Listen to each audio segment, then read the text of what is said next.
What the fuck? Do you mind? Ladies and gentlemen, welcome to the LeoForce show. God. All Gangnam, all the time. Would you mind not thrusting your hips in my general direction? God damn it! Guess who we have on the show today? We have Zer0.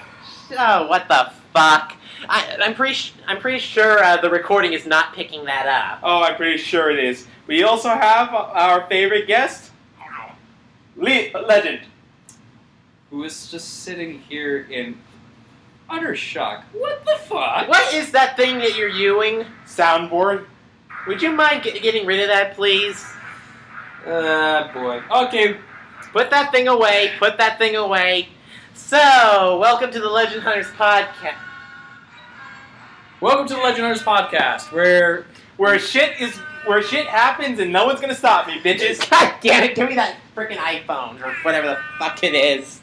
You're driving me nuts. God damn. More than usual. Well, this will be the last time I'm a reoccurring member on this podcast, so let me have my way. Only so far. Only so far. I'm going to have to amplify We will that. not allow you to have your way with Zer0. Fair enough. I wouldn't want to anyway. No offense, buddy. None taken. Very good. Okay, so. Okay, I'm serious. Please we stop. gotta cut this down. Okay, so how's everyone been this week? You know, I wouldn't need to do that if we had an actual fucking soundboard. Well, I don't have such an application. on my Mac. Exactly. That's why we're making do. Well, next time put it closer to the mic instead of. Oh, you want it louder in the mic, dude? No. See, I would not be saying that. Oh, so settle down, kids. So how have your weeks been? Dang it! I've been fan-fucking-tastic. I feel like I feel like Tetris because my life is literally composed of small boxes. You've been stuffing your life into small boxes, I should think. Yeah, pretty much that. It's amazing how much your life fits into those things. Well, thankfully, I'm not taking a lot of furniture. It's basically just everything that's in the furniture. Nah. So clothes, books, video game systems, unmentionables. We don't want to get. We don't want to. You don't want to mention the unmentionables. You mentioned the unmentionables. Damn it! That's like talking about Fight Club. No one talks about. We do not. You just did. Fuck. And you see the problems that such a simile creates. But yeah, I've actually been a little busy. I've gone back to Skyrim of all things. Yeah, you did mention this in the last podcast. Yeah, so I went back to Skyrim. I've been playing quite a bit, experimenting with a necromancer build. So that's been fun. It's fun to kill your enemies and then bring them back and have them slaughter their allies. It's fun to bring back an entire army at once. Yes. And do that with the ritual stone. It is very fun. But you got to kill the army first. Right, but I mean, doing that one at a time and then bringing them all back at once is glorious. Yeah, but you have to wait an entire day to do it. Yeah, but only not if you fast travel. You can't fast travel with zombies. I mean, they'll die, they'll expire before then, but that's beside the point. But yeah, plenty of Skyrim. I've also been doing quite a bit of Smash. Haven't decided to get off my ass and invest in buying the DLC because god damn it, it's too expensive. Yeah, I got the DLC only because we all tend to hang out at my place, and at least it will be used. Yes. And to be quite frank, I don't even use Mewtwo and Lucas that often, so the only investment that I'm seeing right now is possibly really Ryu. Yeah, well, Roy for me. Well, I mean, yeah, Roy's good too, but I still prefer I might invest in Roy. I mean, he is more balanced than but he's the balancing points between Ike and Marth, so maybe. Yeah. I've been going ahead. I've been doing a lot. I haven't had out of that. I haven't been doing too much gaming. I have been watching more TV though. I've been watching Seinfeld in particular. Oh God, dude, it's like my bread and butter. I know. That's why we are cowering in fear. I don't want you to mention Seinfeld because Seinfeld is the greatest sitcom ever. Fuck you otherwise. Other than that, yeah, I have a Twitter now. That's going great. Follow me at Great LeoForce. And I also have a Twitter. Follow me at ShadowDeath0. I do not have a Twitter. And Please you never do not will. follow me because that would be stalking. Yes, it would. You should get a Twitter. No. I don't feel like getting stalked. Yeah, Twitter has its uses, but it's not for everyone. Although, Be warned if you follow my Twitter, you're going to end up seeing a lot of furry stuff. Well, not much has really changed in that regard. So, True, I've already tormented you both with some of my horrendous images. It's not really horrendous, it's just that it stretches the confines of reality to the point where, what? I break your minds, kinda? Not really, it's just like, we never thought of this, and why would we want to? And yet, my friends keep saying that I'm slowly converting you two. I wouldn't say that. I think we're just getting acclimated to it more than anything else. Alright then. But yeah, my day was really, my week has been pretty short. I've been busy, like I said, packing and doing this. I have family over, so I've been entertaining them as well. So, how about yesterday when God was fucking pissed? Okay, I think someone dropped the ice bucket on someone else upstairs. Okay, so we did have a massive rainstorm. Rainstorm? It was more like a hailstorm. It was a really, really big storm. Hailstorm, and considering we live in fucking Lava Ridge Town, that's a rarity here. Pretty much, yeah. And let's just say my garden's been totally destroyed. My apple tree's been destroyed. Legend, wasn't your grandparents' entire neighborhood fucking ruined by a flood? Almost. Basically, a whole chunk of asphalt basically came loose, slid down the hill where my grandfolks live, and created a big pileup where some of the asphalt was actually laying on top of the sidewalk. Nature wanted to give your parents a natural hot spring. That's also kind of that's not funny. Especially since it also diverted a lot of the river into my grandparents' house.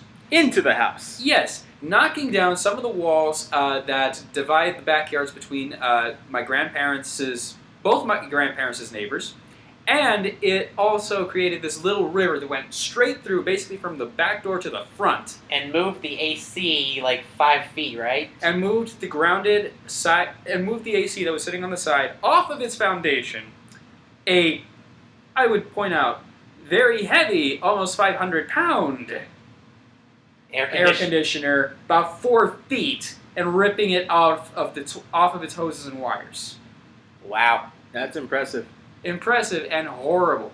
It's very hot. It's very humid. The house has no air conditioning. The carpet is completely ruined, and my grandparents are freaking out. I hope they got flood insurance.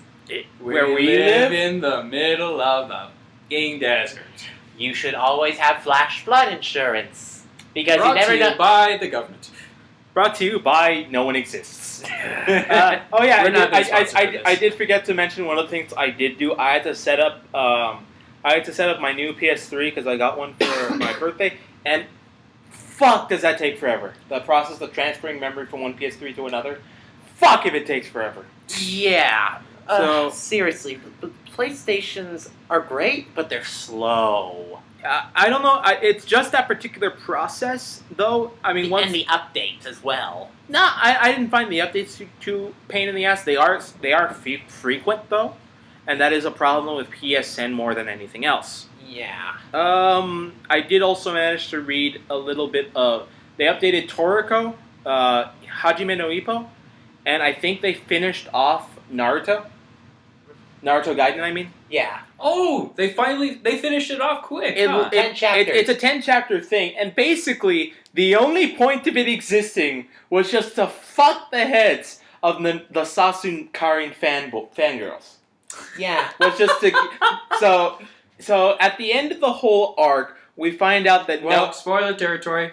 Turn away if you don't want your spoilers. Turn away if you can't bother to listen to read a 10-page 10-chapter mini-series on the internet. But it basically reveals in fact Sakura is Sarada's mother. Sakura is Sarada's mother. Sorry. Fuck. Yes, you're right. You're right. I'm just messing with you. It just sounds awkward the way you say it, doesn't it? Yeah. Yes, it is. But Sarada is in fact Sakura and Sasuke's daughter. No, Karin is involved. In fact, Karin goes as far as to say that she fucking delivered Sarada from Sakura. And yet Karin had the freaking umbilical cord in her drawer. So it was. So Suigetsu even goes as far as to say, so despite all that, has the ship really sailed? To the answer is no. She's still holding out for some God unknows why hope. And then at the end of it all, fuck Boruto. Sarada says she's going to become the next Hokage. Yeah, and Boruto is like, fuck, whatever, that's stupid. Well, considering his dad, I would imagine he's heard it a lot. Yeah. But that was basically the gist of it, and I'm pretty sure that's just a side story for Boruto the movie. Thank God that's all it exists. I actually gained a lot more respect for Naruto, to be honest with you. That he actually did manage to become a... Well, I mean, we saw like at the end of the main series, it suggests that Naruto's the one who deals with the public side of things, and Sasuke is the one who deals with the seedy part of things, which actually seems to work out really well considering both their relationships. Yeah. Yeah, so... But you could say that, like, I wouldn't say they're both Hokage, but They're the leaf and root. yeah. Oh my god, the irony. Yeah. Sasuke is the root. Even though he was Ooh. the reason why he defected was because of the root. Yeah, pretty much. Okay. Ironies. Yeah, so I mean that was done. We got a little bit more detail in Toriko arc, Yeah, we're in Blue Grill now. which is basically is another ecosystem. Welcome to the spirit world. Not yet. Not yet. No, this is just This is just inside a this giant enemy clam. It's not an enemy clan. It's not It's an ecosystem inside a clan, and it has its own chefs. It's like Gourmet City with aquatic humanoid creatures, and they have their own top 10 chefs, and they have their own grading scale and all of that jazz. Yes, the 10 shell chefs. So remember how It's a 10-star. So remember how we had the 4 beasts which occasionally came out from underneath the earth and fucked everything for the human world?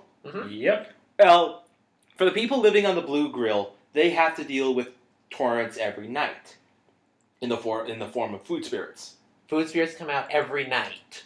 To Yeah. fuck you over unless you're strong enough or Yes. you hide indoors. Or you carry a talisman that wards off That the wards demons. So And it smells like shit. And so Pretty much. it ends in a cliffhanger position where the leaders of Blue Grill challenge the top 5 chefs on the human side against the top 5 chefs on their side in order to see if they are worthy of entering the deepest parts of Blue Grill. Yeah, aka the gates to the spirit world. Oh boy. Which is going to be interesting. And all the top chefs wear these creepy masks. I want to say they're They remind me of like... no masks. I want to say no masks or possibly masks. They remind Like me of... Kabuki. Like Kabuki. They look like Kabuki masks.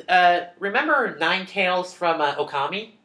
Yeah, and I was thinking just something like that. Kunimitsu from Tekken, or even some of the Anbu masks. Yeah, Yeah. so creepy Japanese masks. Yeah, Yeah. I mean, not Creepy Japanese masks that you wouldn't want to see floating in mid-air following you.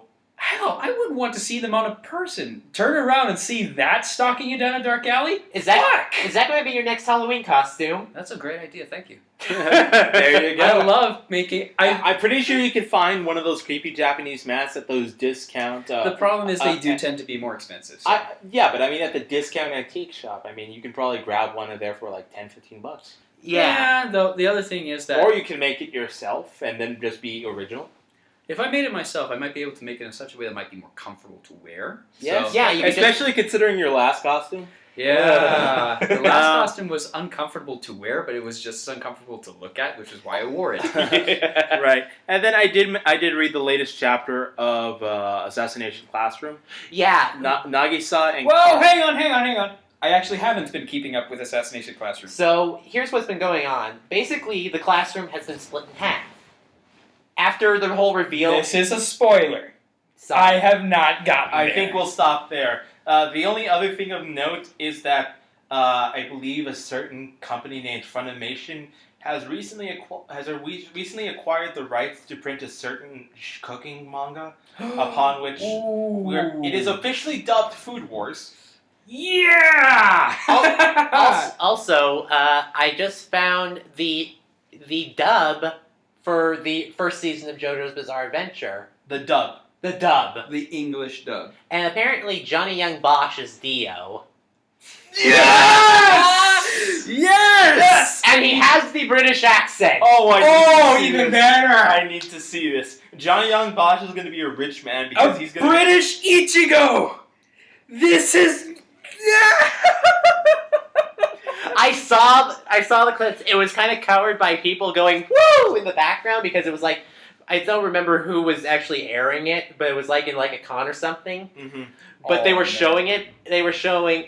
It's actually the video that I found had a list of all the cast members as well, like for Jonathan, Joseph, Dio. Any other notable names aside from JYB? God, I know there was another one, but I can't remember it off the top of my head. I'm sorry.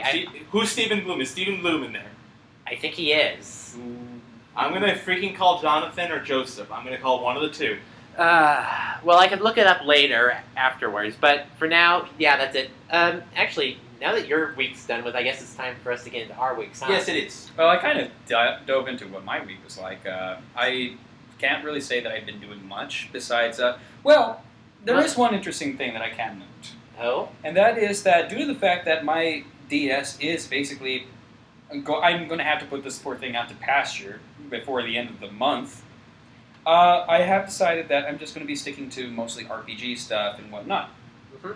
So that means I've made a return to Fire Emblem, Of course. some of the Tale series. Nice. Oh yeah, didn't I give you the Abyss for the 3DS? You did. And I've been looking through it, and I think I might be considering starting over a little bit of It's it. a good game. It's a little bit different than Vesperia. Though the problem that I have slightly with Abyss is that it is an action RPG. Yeah. So there are problems with that. Yeah. Yeah. So there are little problems with that. If it's an action RPG, my DS pretty much can handle it. So I've been going around just looking up little things here and there, Well, picking up the Dragon Knight event. Yeah. Well, if you're interested, Tales of the Abyss was originally for the PS2. If you can find it. If I could find it. I mean, you have to really, really dig deep in order to find the really good PS2 titles. Yeah. Because there's one thing that I've learned, and that is from seeking out the Fire Emblem series.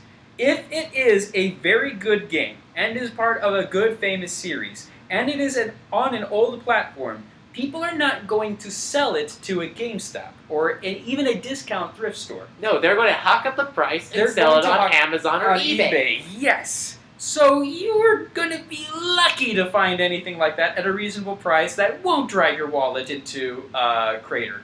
I'm still amazed I got Persona 3 for frickin' $20. And then you got another copy of Xenosaga 2 for 19. Yeah, thank you for that, No Leo. problem. Did you try it out yet? No, I haven't. I will when I You get need the to. chance. You need to. Just to see whether or not it still works. Yeah. So yeah, I've been going back to my old RPGs. Okay. What about Bravely Default? Bravely Default, I have not been able to get back to, unfortunately. Because I may want to acquire a copy from you in that case.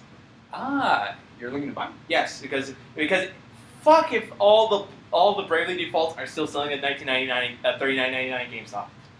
It's a damn good game. It's a damn good game. I just wish it would liquidate quicker. They need to Well- sell more. Well, I might consider passing it on. Yeah. Might consider. Zero, how have you been? Well, as of today, I have uploaded both Episode 5 and Episode 6 of Mega Man X. And we're done with that. We're done with that. Tuesday, we will be uploading the final episode of Shovel Knight.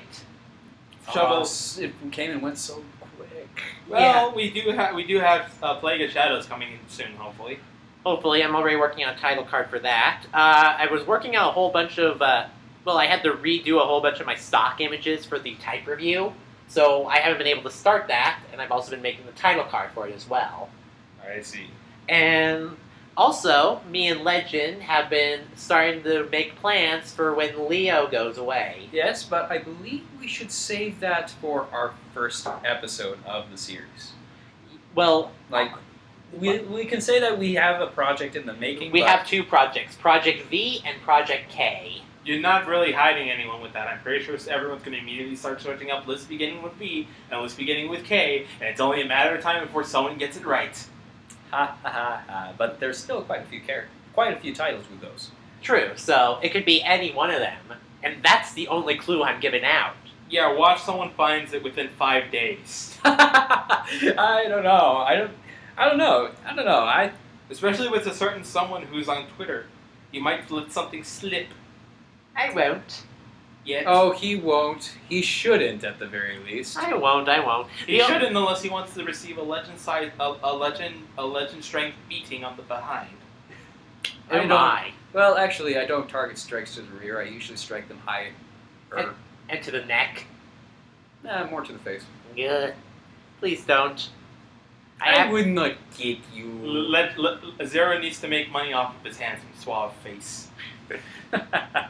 Mom says I'm good looking. I don't see it. Anyway. Well, apparently Sammy saw something. Okay, So- let's move on. Okay, so are we ready to go on into the actual news? Yes, we are. Okay. Boy, do we have a lot of fucking assholes this week. Okay. Why don't we stick to the what? Why don't we condense it? Oh, yeah. This is the condensed version, damn it. Oh, God. Okay, so let's start Douchebags off- of the week. Let's start with the biggest douchebag of them all, which is Ellen Pao, Who is the... CEO of Reddit, who Ooh. acquired that position by suing the shit out of the company. Ooh, really? Yes, and there have been numerous complaints amongst the Redditors regarding recent implications of her, recent policy changes with her as CEO, culminating in the removal of one of the Ask Me Anything moderators.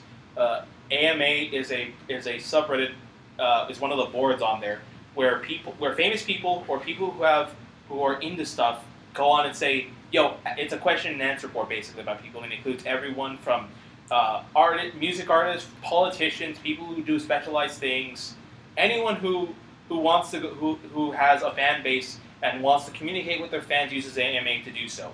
Wrestlers use them. I know some video game developers use them. Bands most certainly use them. Some celebrities do. Yeah, I remember Platonic did a Reddit one. Platonic did an AMA. That's correct. Yeah. So one of the moderators, for no reason last week, was fired. For no goddamn reason. Well, no one knows the reason, but this person was someone who did an incredibly good job and was very much favored amongst the community.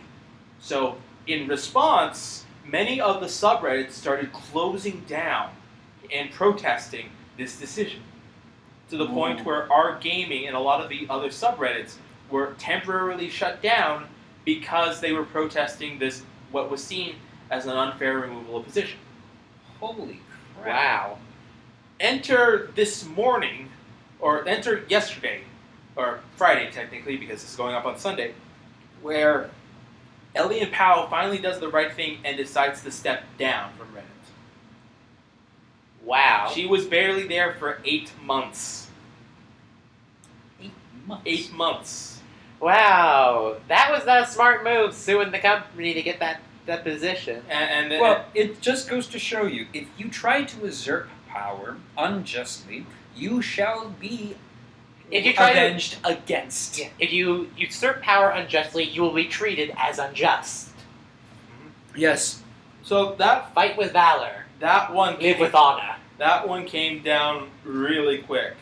And the way that the reason she was suing the company that she worked at was because she believed that she was not getting her fair pay because she was a woman. When in fact, the common consensus was she did not do a good job. Ooh.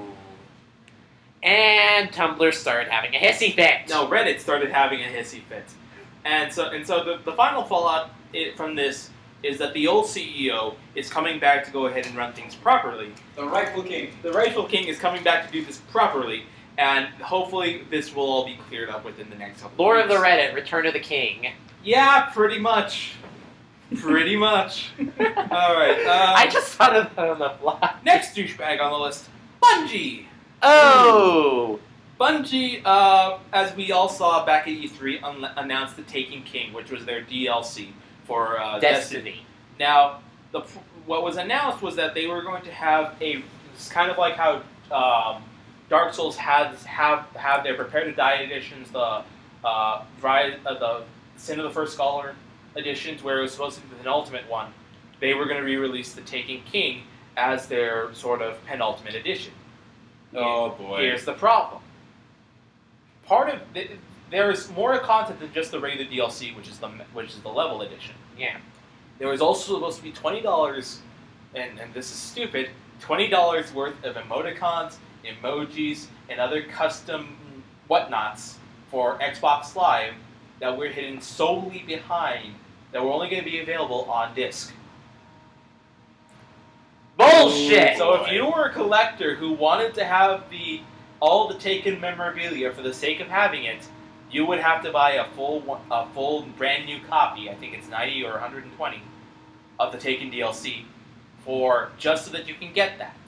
So Ooh. you couldn't even get that DLC if you want. I know that's a stupid DLC, but still. Yeah, so you could Just hiding it behind the entire thing. hiding it behind the disc. I mean, even Dark Souls had. If you didn't get the Prepare to Die edition, you could still buy the Covenant of the Artorias DLC. And the same thing with Skull. Well, if on the lower platforms, Skull of the First Sin was a free update. Yes. And on the newer systems, it was re-released with having all the other DLCs. Which is very nice. And then even revamped the game with different enemy placement, different enemy drops, and remodified the system for PS4 and Xbox One. I wouldn't mind getting that version of Dark Souls and doing a proper Let's Play of it. Legend, would you be interested? A proper Let's Play of Dark Souls. Because I do understand that this does make it more, at least in terms of enemy placement and drop, makes it closer to Dark Souls 1. Closer, not perfect, but it's closer. And it definitely alleviates some of the bigger issues with grinding and whatnot. Yeah, because I had to do a lot of grinding in Dark Souls 2. And they give you a lot more, I think it's, I've yet to beat Dark Souls 2. I think I'm trying to remember which is the rare Titanite stones, the one that's only used for rare items. But it gives you the Twinkling Titanite. It gives you more Twinkling Titanite for rare items.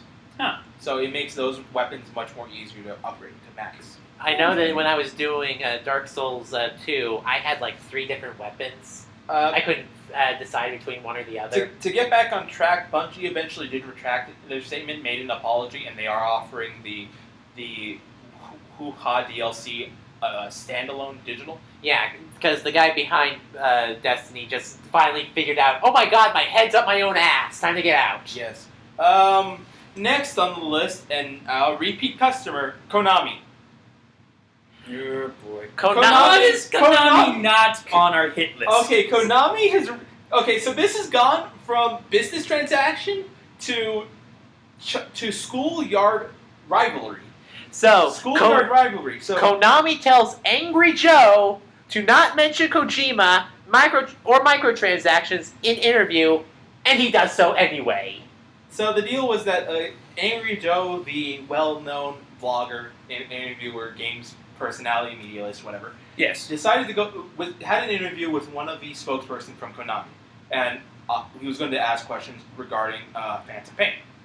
Before the interview was even allowed to conduct, he was told not to ask questions regarding Kojima or regarding the possibility of microtransactions on Phantom Pain.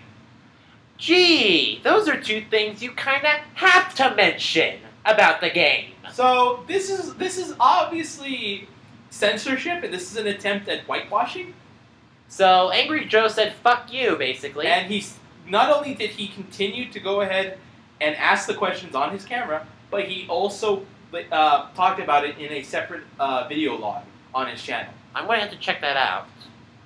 So, yeah, if we all thought that this was going to be a simple, nice business transaction, no, Konami is making this personal at this point. Konami is turning into that petty rival school kid on the playground. Right, and that's Well, a rival school kid on the playground hardly has that much power. Unless their parents are CEOs. he's the rich. He's the rich. Konami is the rich kid who would pay people to do his homework, and Konami is the skilled kind artist, if not a bit wacky, who always gets perfect A's on art class. And so Konami did not want to You mean Kojima? Kojima didn't want to do Konami's artwork anymore. So Konami says, "Fuck you, Kojima. We're not talking to you ever again." And crosses his arm and turns his head up like a spoiled little brat. Meanwhile, all the other kids on the playground are watching this and going, "You're an idiot." Yeah, Yeah. For lack of a term, yes. Yeah. And the kid won't even realize that till much later down the road, if ever. If ever, yes. Yeah, I don't know.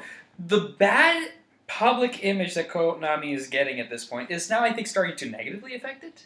Yeah, it's pretty darn crazy. It's becoming laughably stupid. Laughably stupid would be... we can no longer associate Konami with, Good games or... We can't even... The main two things... There are three things Konami is known for. One is Yu-Gi-Oh!, which neither of us associate for because it's bullshit. Yeah. Castlevania, which... they're kicking out. Which they're kicking out, and we now associate with Egomania, which Bloodstained and whatnot. Yeah. And Metal Gear Solid, which we can no longer associate with because that was Kojima. And we even had freaking Silent Hills dashed to the stone because they decided to get rid of PT in the worst way possible. Yeah. And, of course, there's a billion other games that are owned by Konami, but because Konami... Fuck that! Yeah, because Konami has their head up their ass, they don't want to revive any of the old IPs that people would love to play. I don't know any of them because I never was a Konami fan as a kid. What the fuck do they plan on doing in the mobile circuit? With what IP is the bigger question, even. Yes! Yeah, and then, of course, they'll still be making money off the, gambling machines in Japan. Yeah, we can. But even then, I'm pretty sure Japan needs to start cracking down on the excess gambling. Yeah. Yeah. Because apparently, fun fact, Japan has a gambling problem. A big gambling problem. Yeah, which is why the Pokemon games as of late no longer have gambling in them. Well, that would have been a nice outlet, but okay. Yeah, that's part of it. Okay, so I did forget to slightly mention this in the last podcast, but this came up. Blame Akari for being on there. Well, not that, but this is something I completely forgot. There is now this webpage popped up. It's titled imgsok.org, and literally it's just a blank webpage which says Kojima lives. It has the Foxhound logo in the background, and then it's a countdown timer, which is supposed to which ends on September 11th this year. Really? Yes, and someone did. This was posted on the Two Best Friends Reddit, and someone dug around some of the internet. There's the image that says Kojima lives is actually named I will be coming back.png, and the Koji Pro image says, and I'm bringing my new toys with me.png, and links to a Twitter account named Kojima Lives. Really? So September 11th, write that date down. It's hard not to forget that date. Well, it's hard not for Americans, but for the chance that we have any non-American listeners, any of my friends on my art site, anyone from Canada or down south, Canada, yes, anyone in Canada or in Mexico listening to this, Canada land, yes, not Canada land, Canada land, Canadian land, where everything's made up of beavers and maple syrup. Watch out, those beavers will kill ya. Those beavers are nasty biters. I'll tame those beavers.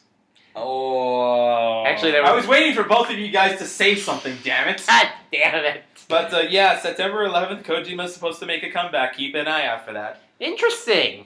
But now to our next douchebag. Senator Leland Yee, guilty of gun running, extortion, bribery, and several other bullshit things. And lollygagging.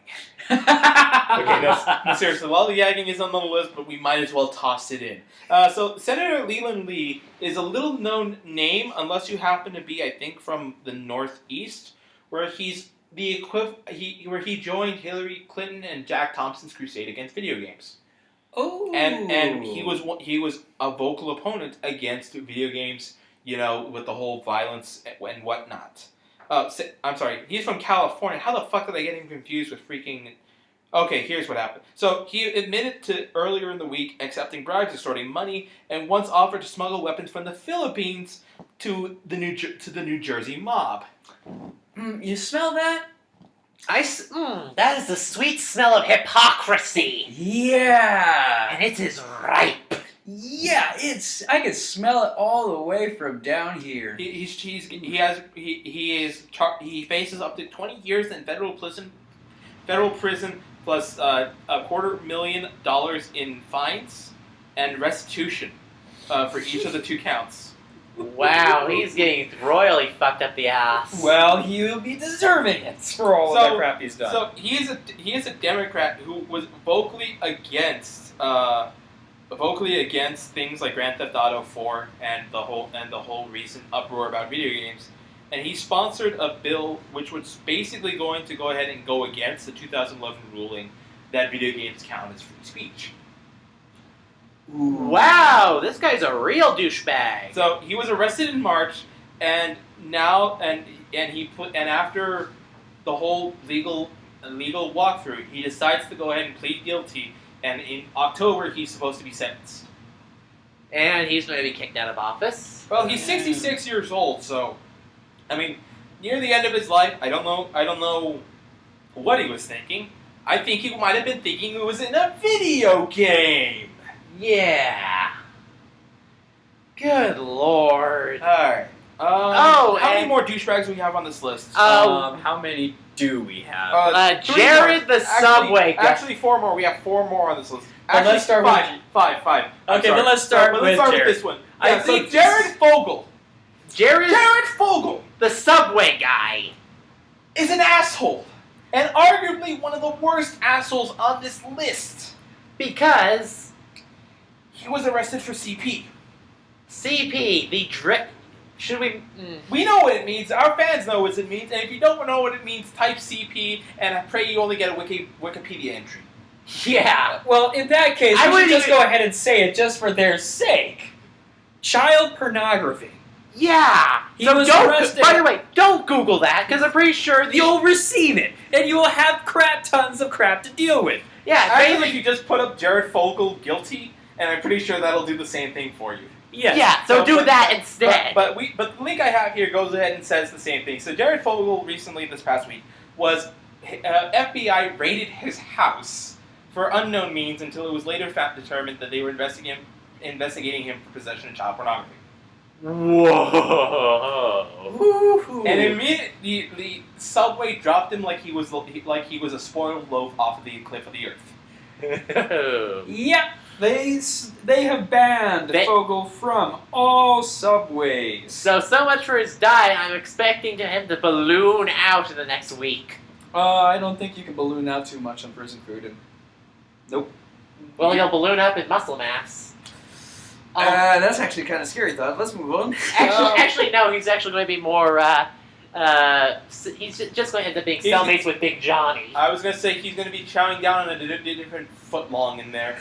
Oh God, we're awful today. Yes, we are awful, but these people are worse.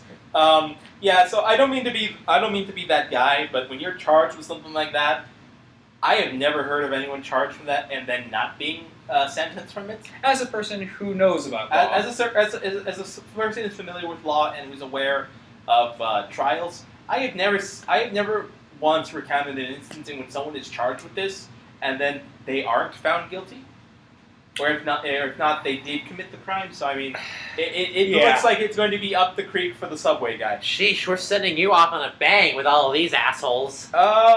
Next asshole on the list, Reggie Fils-Aimé. Oh man, I kind of understand where he's coming from, and I agree with him on one point. It's very difficult. It's a bad idea to judge something based on appearance. So Reggie Fils-Aimé comes off of his terrible 19-count loss to Hungrybox and has to go ahead and defend Metroid Federation Force. And his exact words are as follows. You don't like Federation Force because you haven't played it yet. May I interject, Mr. Fils-Aimé? The problem is that it looks like a nice game. It looks like a good game. It looks functional. Looks kind of shitty low quality, if you ask me. But my problem is this. You slapped on the name of Metroid Prime. I'm not even a fan of Metroid Prime, and I know you do not just slap on a name like that, especially on a game that people have been waiting for. Metroid Prime has a bit of history behind it, as does the Metroid series in general. It has a lot of history with it progressed the era of video games every time it stepped out. And Prime itself was a bit of a change because it switched from the third person perspective to the first person, which was unique in all its own. And on top of that, it really helped with the storytelling of Metroid with Metroid as a series. Yes. Sure, we had the botch that was Other M, but Other M doesn't. We don't talk about Other M. But the deal is this: you're using the Metroid Prime name, which is really an extension of Metroid itself, and you're using it to go ahead and progress something that has nothing to do with the plot. This is much like the DMC situation for Devil May Cry.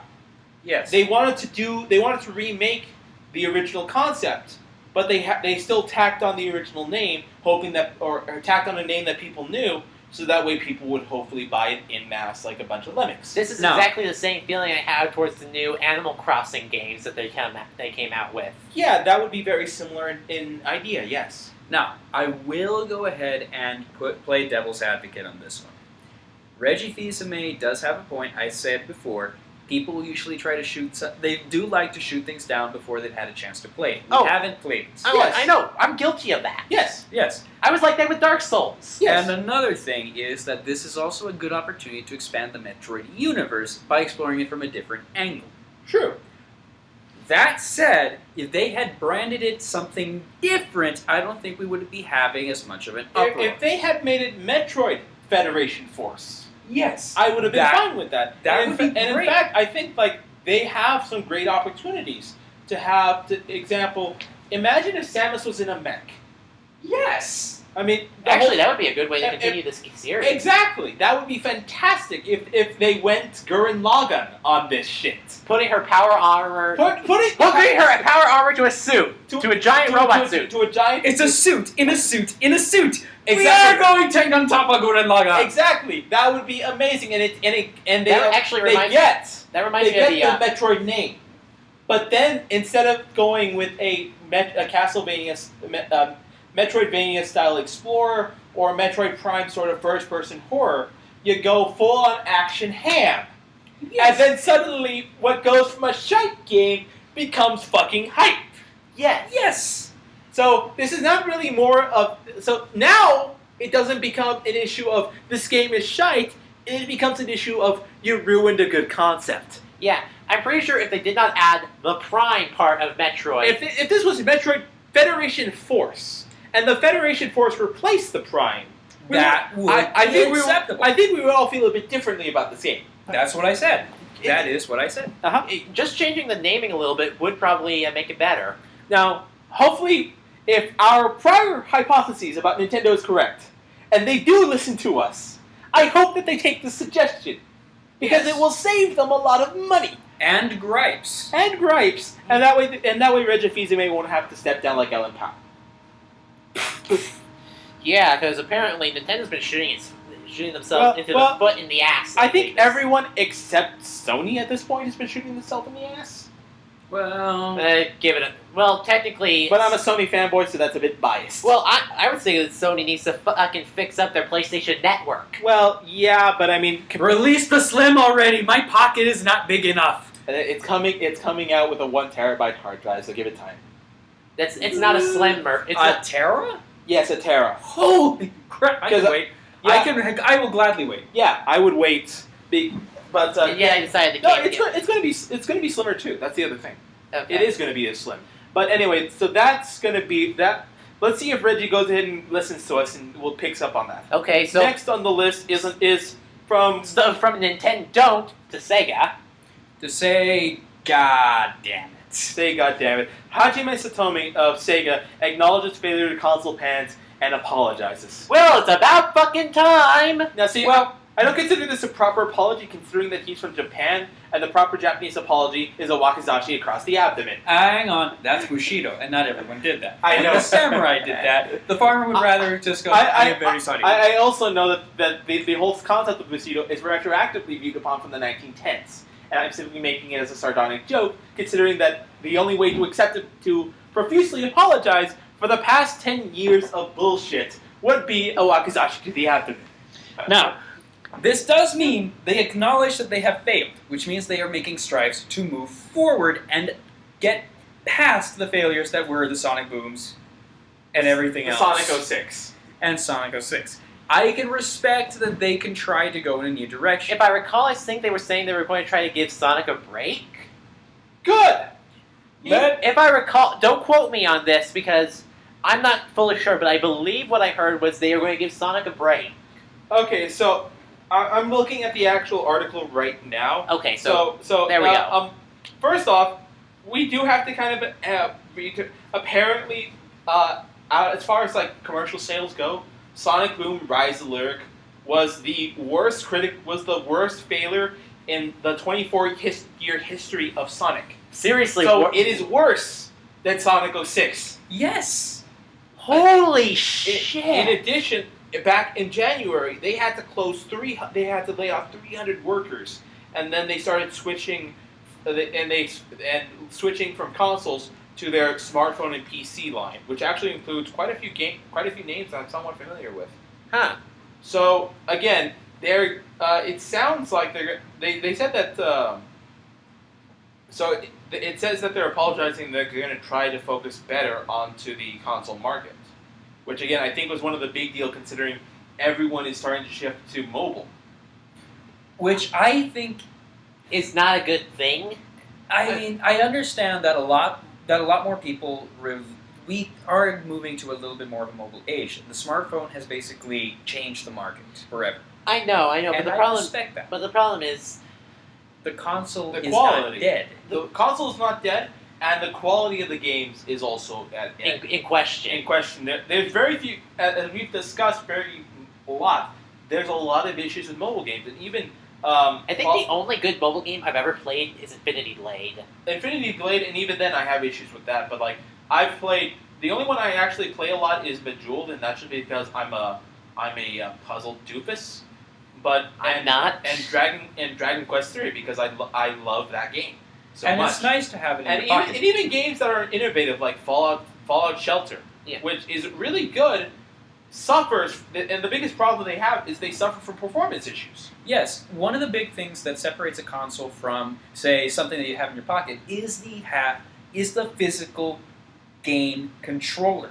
You have something in your hands that can manipulate the environment. It is tactile. It is solid. It is instantly responsive. The touchscreen, I've mentioned this before, but if you have very, very sweaty hands and you're playing a very stressful game, your own body will begin to betray you and force a lot of bad things to Yeah, happen. like I said with Infinity Blade. Yeah, I was basically in- swiping like crazy, and I practically broke my finger doing that. And in addition, controllers for those run up between the $80 and $100. They are a dead brand. There is no controller for these things anymore. They stopped production because they bombed on the market. Another gripe I have with iPhone games is a good quality iPhone game will eat up your memory. It also, they are not meant to be used on phones in a funny aspect.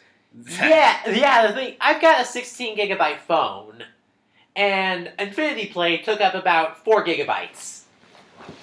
Yeah, and then you also get problems with like games that Crash they try. a lot? Well, this is a different Or one. like This is very bad ports. that one. And how about this one? Porting between iPhone games to tablets, where you get these giant, monstrous control things, Even where you worse- have to move your hand like a cellist in order to be able to get your freaking. It's even control. worse than the Wii U at some points because at least the Wii U has a handle.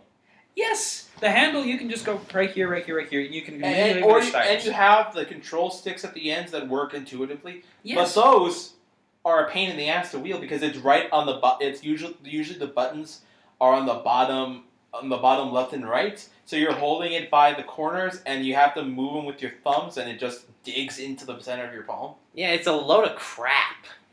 Yes. Okay, So but I think- we've ripped on. I think mobiles. we firmly established that we hate mobiles. Well, they are a feasible way, But they and haven't they're- been perfected yet. They are not perfected, and they are a really, really, I would say, Volatile. no, I would even say the opposite. It's a stale environment. I don't see a lot of innovation with. mobile. I meant that the games themselves are volatile. Like they can crash. They have bugs up the wazoo. That's a difference. And my other problem is that while the games themselves' performance may be volatile, their concept is not. It is not changing. It is How many Bejewels have we been seeing at this point? Candy lot. Crush, Candy A lot. Crush, Candy Crush, Candy Crush, Candy Crush. Shut the fuck Puzzle up. games are all over the place. Rare is the game that actually makes a difference. And how many different kinds of Angry Bird incarnations can we get? A lot. There is. There's too many. There's too There are goddamn okay, many. so I think we firmly established that we're hoping for the best for Sega. But still, it's a bait. It took them this long to realize it. Come on, guys. Yeah. Well, if it does mean that they're going to move in a new direction, great. Though, shame on you all the same for All right. waiting this long. All right, let's move on. Z-Kill. Z-Kill of Lizard Squad, the hackers behind the Christmas hack of 2014, has now been convicted on 50,700 charges, and he's getting the lightest sentence possible. Well, I believe a large part of his sentencing came from regard to his age. Yeah, he was 17, which is kind of... He is 17. He is 17. He is 17, which means that he still technically counts as a minor. Yes, that's the Okay. first thing. The second thing is that he's going to be working for the government. Well, 2 years in jail, and then going to be working for the government. Now, there are some who will say this is a very morally wrong thing to do. Oh, yeah. But, Especially the other hackers of Lizard Squad are going to say, oh, sweet, we can get off scot-free. yes. But Here's the thing. Who are the best hackers in the world? Anonymous? Okay. the independent people. What if we had them working on the side of the law?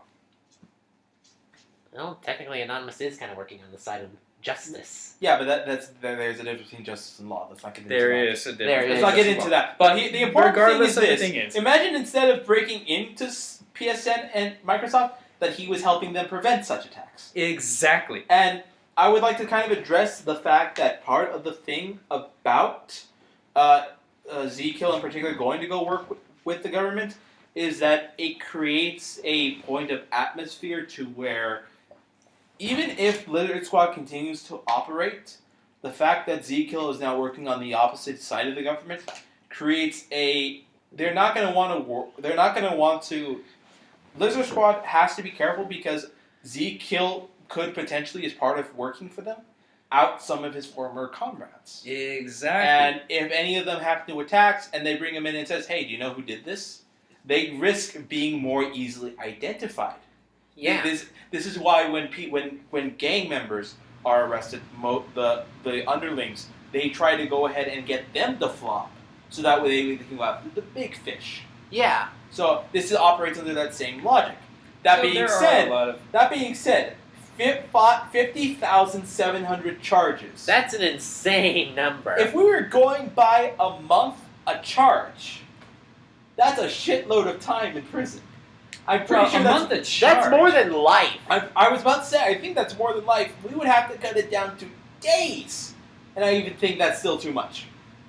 So, as far as like a bargain bin, yeah, he got a really good deal. Let's hope he doesn't fuck it up.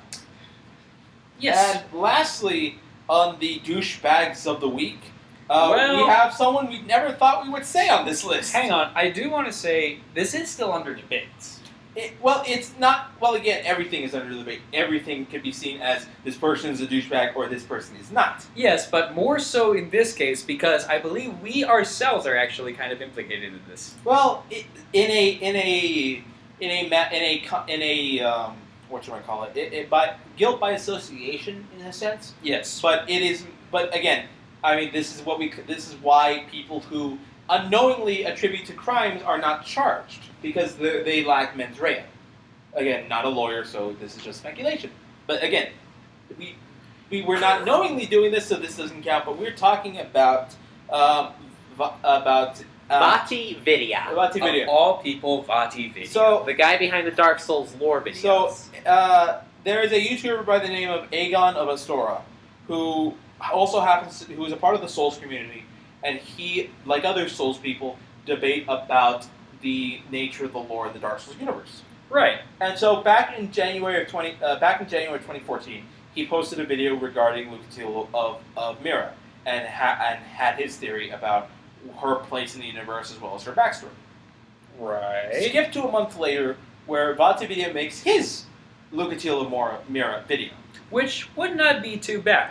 Except That both videos have shockingly similar similar scenes. similar scenes and Similar and almost word for word narration. and similar choreography. Yeah, Almost to the point where Aegon could say that to say that they literally used the same video shot for shot.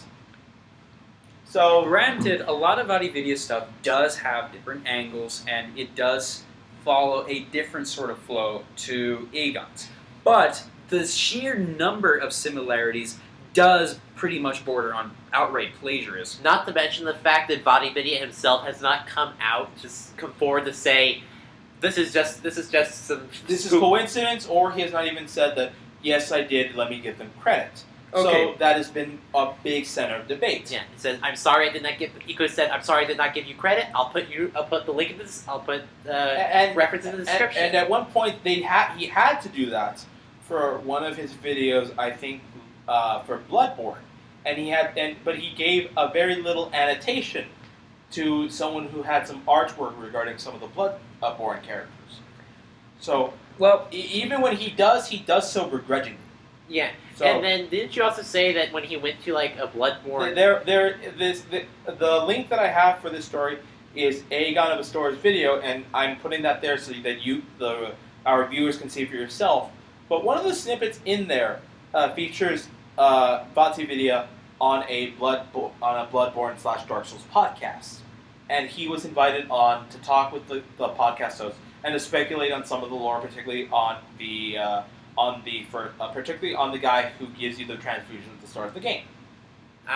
And Okay. when he was asked about his thoughts on it, he basically stumbled around and said that he kind of didn't have an idea, or that he laid it up to the player to interpret, and really he did not He beat around the bush. He did not present himself as the story maker we thought he was. And Well, that could be because, well, for one, I'm not as good as I am unless I have a script. Well, it's one thing to go ahead and say that you don't have a script. It's another thing to say you don't have an idea. And that is, if we were to go ahead and do what we do, like on our typing videos, we could do that without a script. It would just sound more dumbfucked.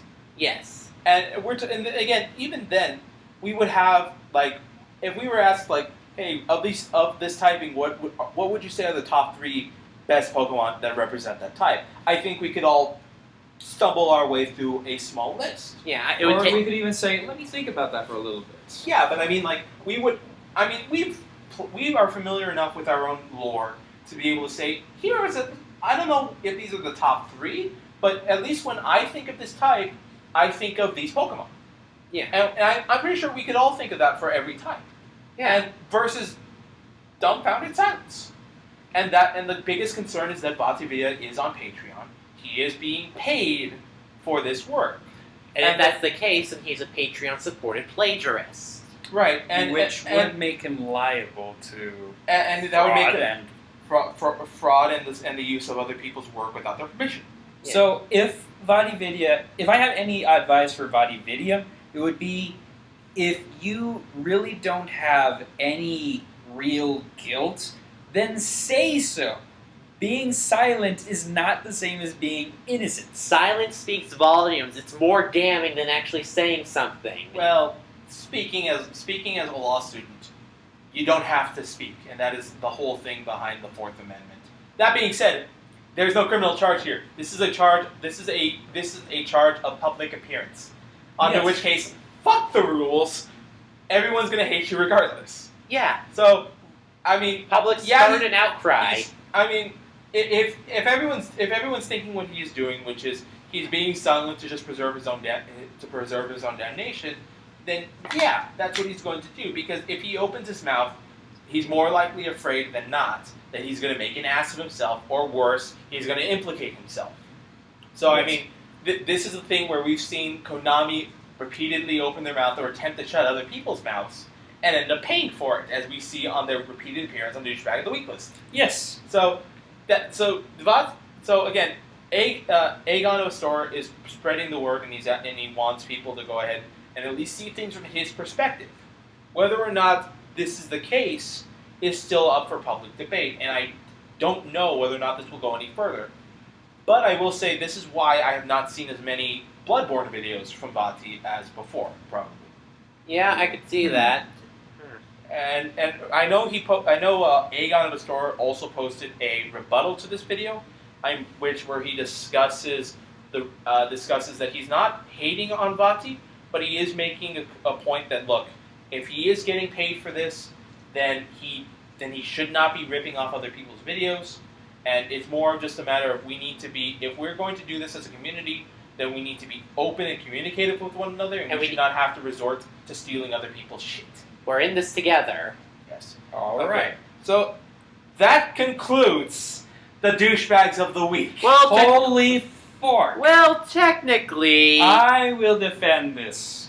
technically for our next one, I've been playing a lot of Devil's Advocate today, haven't I? that's what you usually are.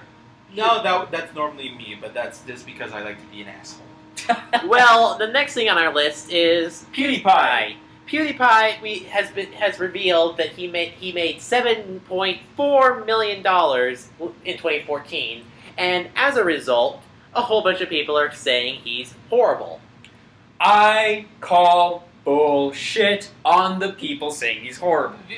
Those are the last douchebags we have to talk about. And I can't even really I don't really even call them douchebags. That's just typical internet behavior. Typical internet Yeah, behavior. and I think it's wrong. I think it's Of honestly course, wrong. Okay.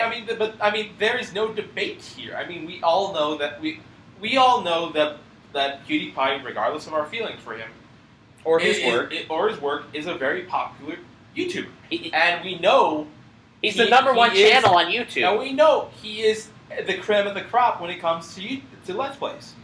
Let's Plays, subscribers, he is the number one most watched person So, in the world. It should not be surprising that he makes $7.4 million off of what he loves.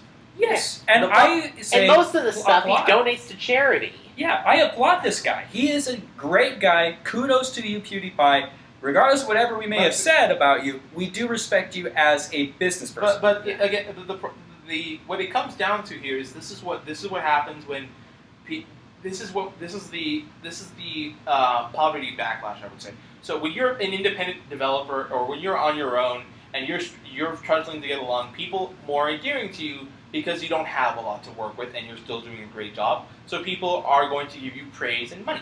And when you're on when you're on the big top of the list, when you're raking in $7.4 million a year, people are going to go and hate you because you're making more money than they are, and it's a matter of disparity of the incomes.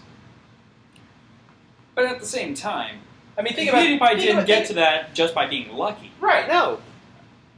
As we've seen MatPat's video where literally his moving around became his most valuable asset.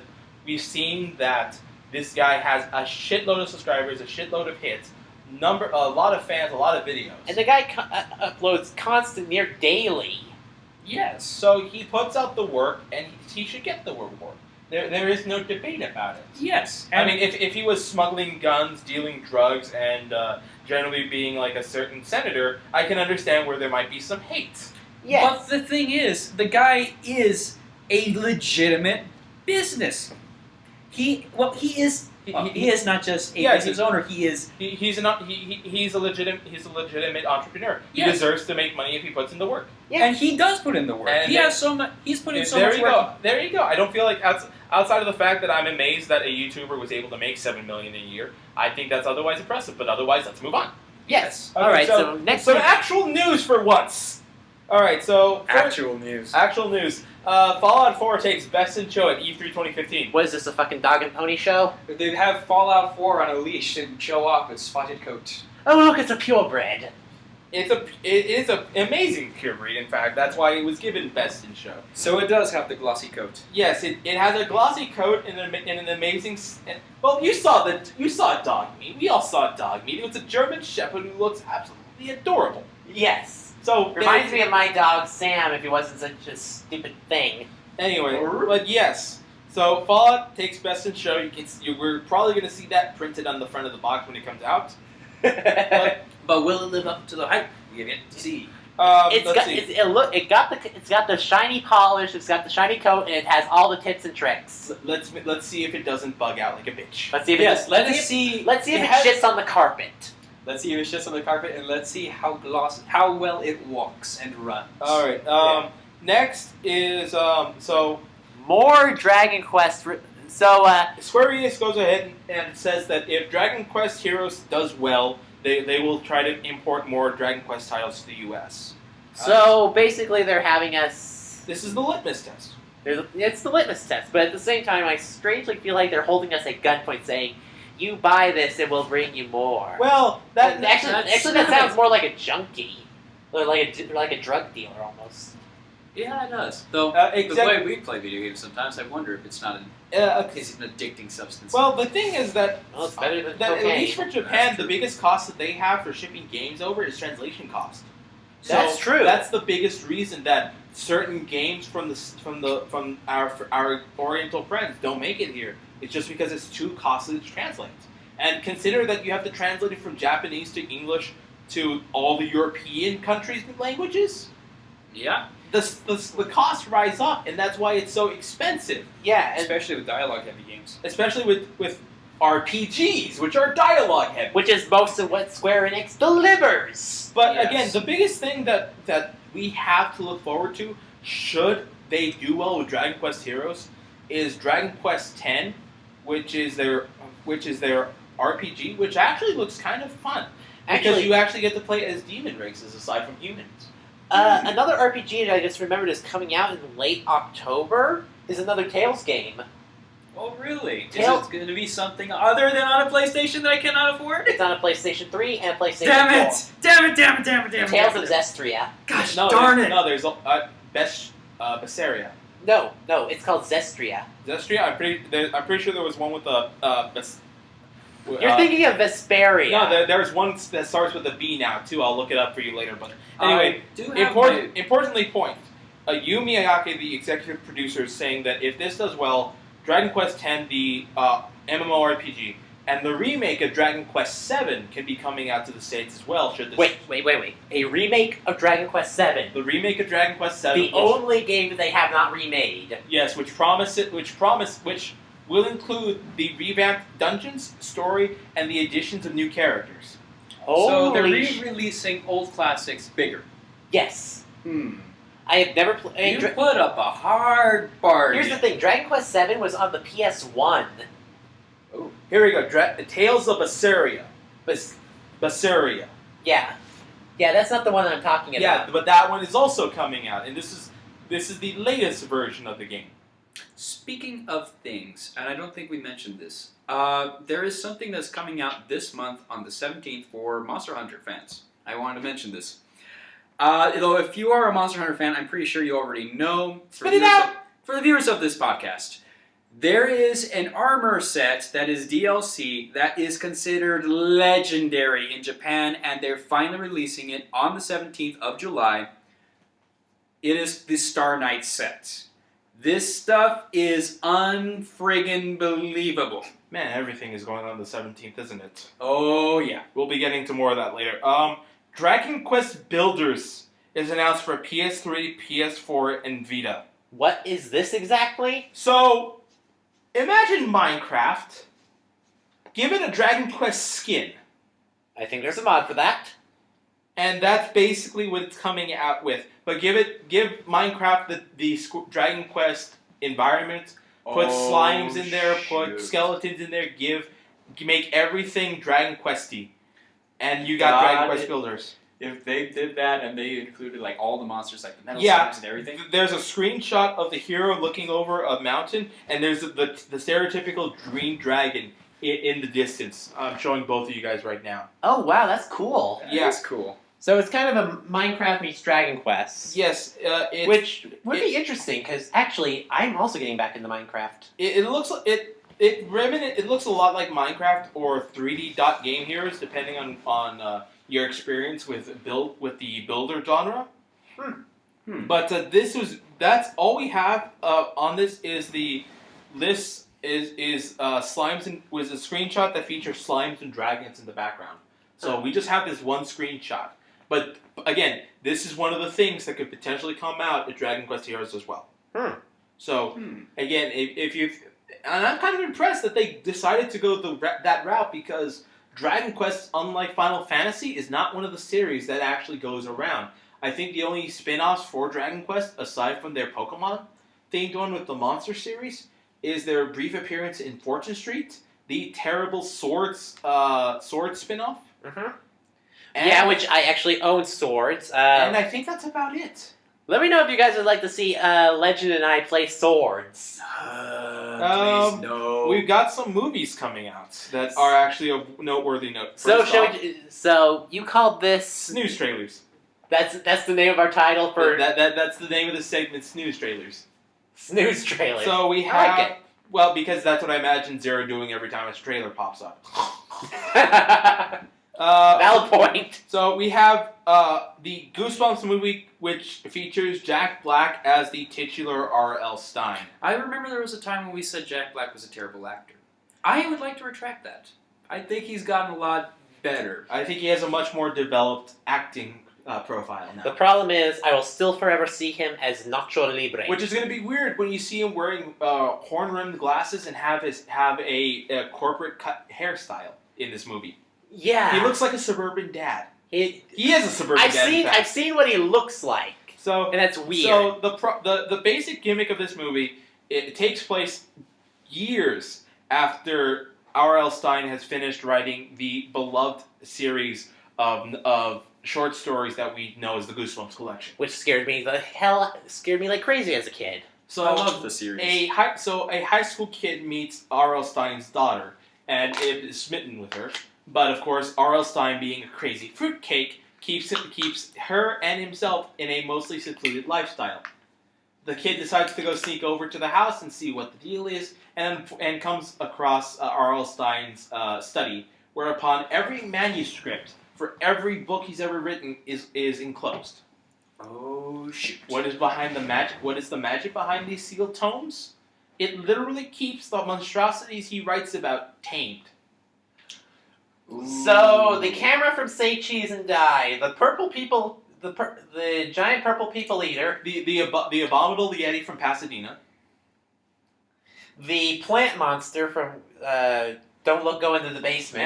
Every one of them is magically sealed in the original manuscripts in R.L. Stein's house. And this dumbass protagonist had to go ahead and let everyone loose. It's 13. It's the 13 Ghosts of Scooby-Doo. I'm surprised we went there at the same time! High five. Woo! I am standing from this madness. But, yeah, so it's gonna be like that. I don't know if there's any other actor aside from Jack Black of note.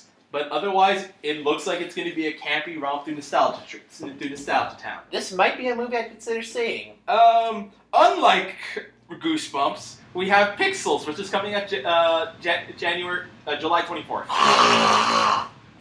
and which we all know is a major. Is Adam Sandler being a video game dumbass and fighting aliens who literally model themselves after 80s style video games. By the way, I had actually found out that the director for this movie is the person behind Harry Potter and the Sorcerer's Stone. Oh, really? Yeah. Is this going to be good or will it be bad?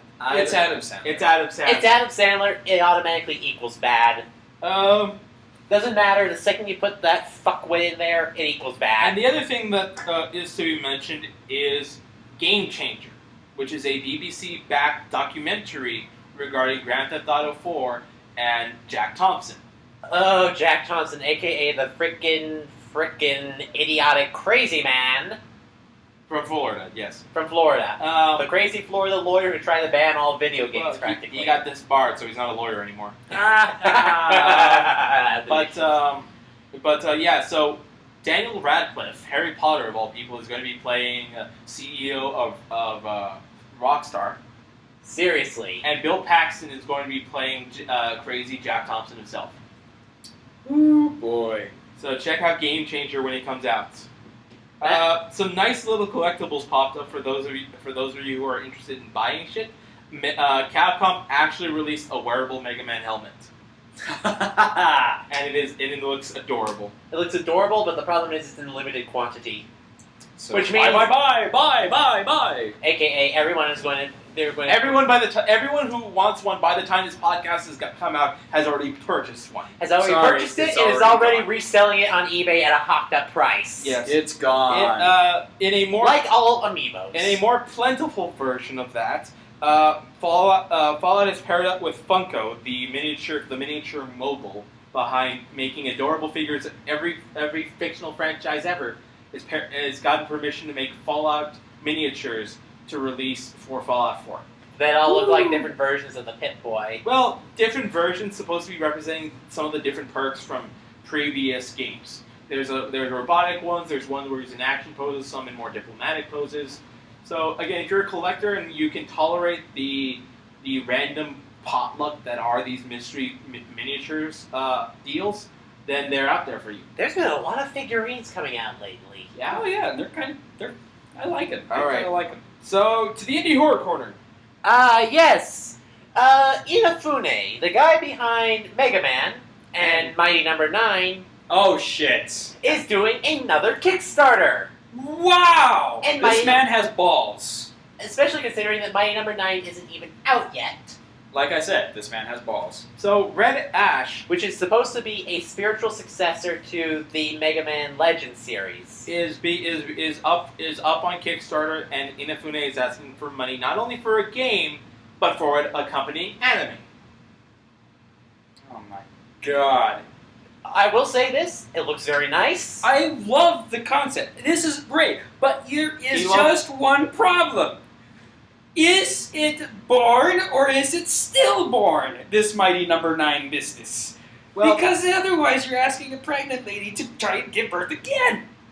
yeah, he's already readying the artificial insemination machine before the first baby's even been delivered. Exactly. Yeah. If he can just put out the first game, we will back it. Induced labor much? What he should have done. Look, this has gone beyond the 9-month problem.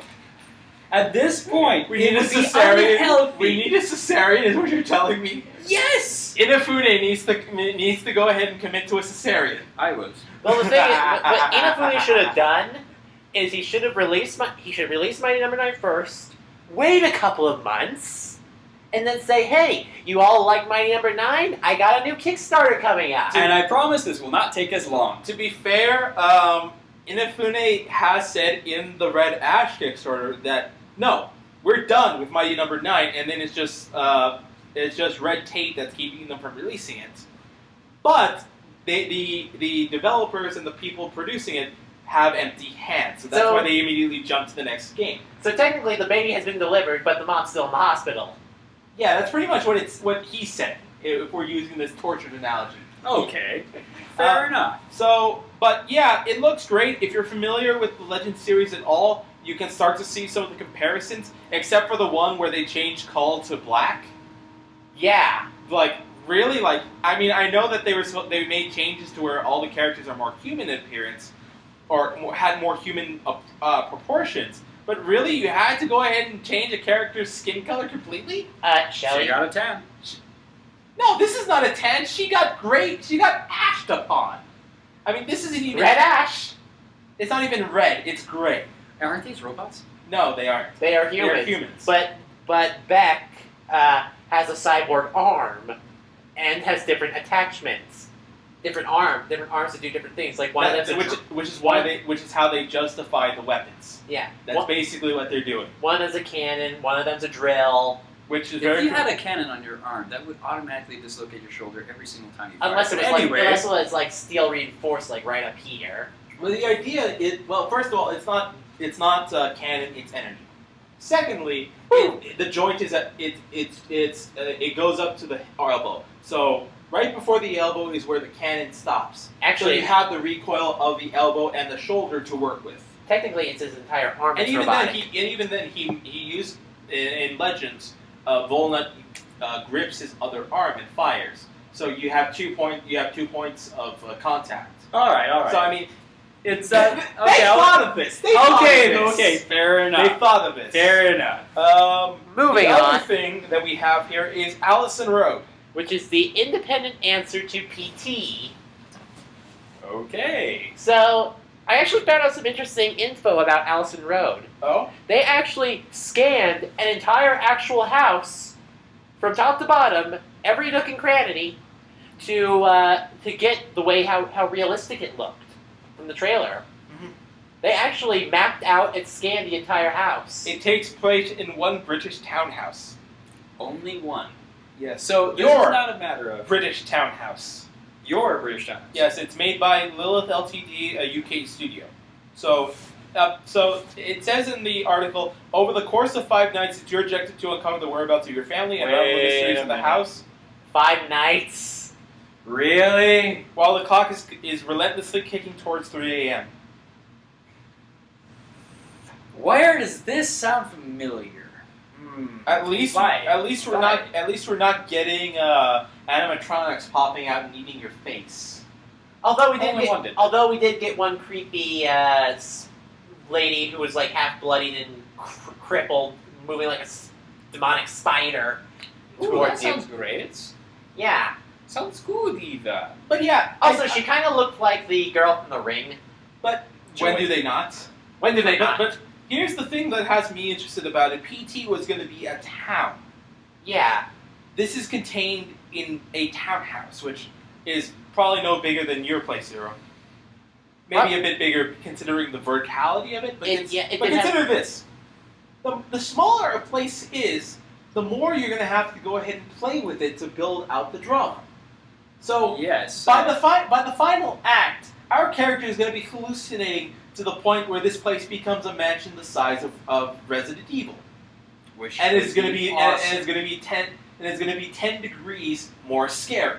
I'm willing to bet with each day a new room opens up. A new room opens up, or things start to subtly change until the point by day 5 you've completely gone batshit. Yeah, like you'll be exploring the garden one day, the next day you'll be looking through the basement, then the second floor. Actually, I would think it's not going to be like a room by room thing. I think it's going to be all the house the entire way, and then just subtle changes little there.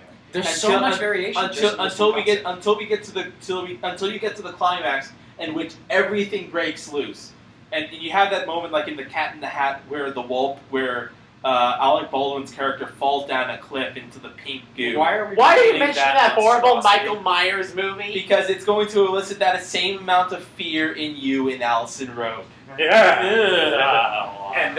And that is how the work is done, gentlemen. I do not want to think about that creep. Let's move on. Yeah. Dragon Ball Z, not Dragon Ball Z, Dragon Ball Super intro has been released in the States, and they've already started the first episode in Japan. Woo! I hope that kicks off Yeah, in a good way. because you know what? I kind of want to see how that goes. The problem is, my nostalgia is hating me. I tried to go back and see the old Sailor Moon, and then see Sailor Moon Crystal. Oh god, that's got to be a nightmare. Here's the thing. I hate them both now. Why? Well, Why? to be fair, I mean, I can understand there is a point where the beard must be grown. I Otherwise, it is I shite. I can kind of see that because as much as I used to watch Sailor SM back in the day, I mean, It has not aged well. it is not aged well, and there's a lot of concepts that you're looking at today, and it's just. And the thing is, So suddenly, every of the other side moons looks significantly more, not only more attractive, but more viable as a superhero compared to fucking Serena. Yes, I hated her from day one. I tried to go in there. I tried to. Okay, before you take that out of context, I tried to get into the series just to see what the hype was all about. I knew about Sailor Moon a little bit, but I never got into it. I tried to try to see why people were getting into it, and I thought, oh hey, it's a superhero thing. The heroine is finally going to show that even girls can be awesome. And they give us this shit. And then Usagi, despite having almost similar, I want to say similar issues with young Goku, comes off as worse. Possibly because of the age difference between the two of them. Goku was probably, a small kid? He was a kid, he was precocious. Pre-adolescence Goku, versus during adolescence Serena, and Goku is still arguably the more competent. Okay, I think one of the biggest problems I had with Serena was this. We've had idiot heroes before. Yes. There have been times where I have laughed my ass off at the idiocy of certain heroes. Right. Goku, especially as a kid. Luffy, and even Naruto. But there was something that set them apart, and that was drive. Serena has no drive. Yes, She's just going day by day. and her only And drive is the biggest thing that separates her from all of her compatriots. Ami is a genius, and she's the, I want to say, stereotypical nerd, but she's the girl who is going to college and is going to ace everything. Yes. Ray Respect. is a shrine priestess, and that is a very respectable thing in Japan. Yes. So, if you know Ray's personality, she is an ass kicker. She's an ass kicker. She's a hothead. And she's hot. I cannot remember what Jupiter's name is because it's been so fucking long. Yeah. But she wants to be a housewife, and she does. But she doesn't do it in a wimpy way. She does it in her own strong, firm way. She's a tomboy. And she's a tomboy on top of that. Despite the fact that she wants to live, I want to say, a normal girl's life, she's a tomboy. Yeah. And that's kind of cool. And then Sailor Venus. Venus is what Usagi should have been. Serena. Yeah. Literally, I think like at one point when they introduce, it's like I'm supposed to be the one in charge here. Yeah. And also, and here's the thing: my favorite Sailor Scout is one that doesn't even show up very often. Which one of them? Sailor Pluto. Pluto, yeah. But by the time we get to Saturn, Uranus, and Jupiter, Saturn, Uranus, and Pluto, I think Saturn and Uranus had their own issues. Yeah, because originally they were lesbians. They were lesbian lovers in the original Japanese, and that didn't sit well in the USA, so they dubbed them as cousins. Which would be made different even nowadays. worse because they still did not make the appropriate changes to the dialogue. Yeah. So you have these contexts in which they're talking romantically to one another, And or you've the got things kissing cousins. or the things that could be, or the things that would imply a romance. My two favorite Sailor Scouts were Sailor Pluto and Sailor Saturn, because Sailor Saturn was the fucking Grim Reaper of the Sailor Scouts. So I mean, I can definitely see that, but I mean, I think Goku's gotten a really good treatment, so I'm gonna give it a shot when I get a When did chance. this devolve into a sailor thing? Because I was talking about Because you're talking about nostalgia. Yeah. Because That was a nice. Because little I'm offshoot. apprehensive. I'm still a little apprehensive about the Dragon Ball Super because my own nostalgia kind of crippled Sailor Moon for me. Well, I did watch some of the Dragon Ball stuff, and it actually came off even better. Well, there's even more Dragon Ball coming soon because the most popular death battle from Machinima is getting a rematch. Goku versus Superman 2 is going to be premiering at SGC the 17th this coming week. I am disappointed. Why? Because I believed, and I have tried numerous times just drafting defenses for Goku versus Superman. Because I actually believe Superman in Death should have Battle's decision. You actually believe that Superman won. Right. The concept alone sold me. The only one between the two of them who had any limits left to break would be the one to lose. Mm-hmm. I agreed. If you're going up against infinity, a finite limit breaker is not going to cut it. Because basically Goku's deal is he gets beaten, he gets stronger. Yes, He but gets beaten, he recovers, he gets stronger. And it keeps going like that. Yes. So now we have Super Saiyan God and Super Saiyan if I'm remembering correctly.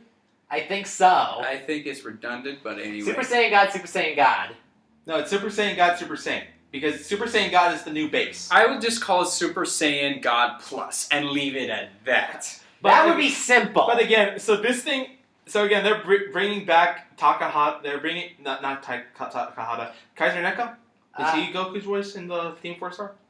No, it's not Kaiser Neko. Masako X. They're bringing back Masako X and the guy who did the voice for Superman, and they're going to debut that episode at SGC, which is in Fresco, Texas, on the 17th. They're going to release it simultaneously, and they're going to do a live stream for those of us who can't attend. So that'll be a great opportunity to go watch that. The second they release the video in that con area, they better run.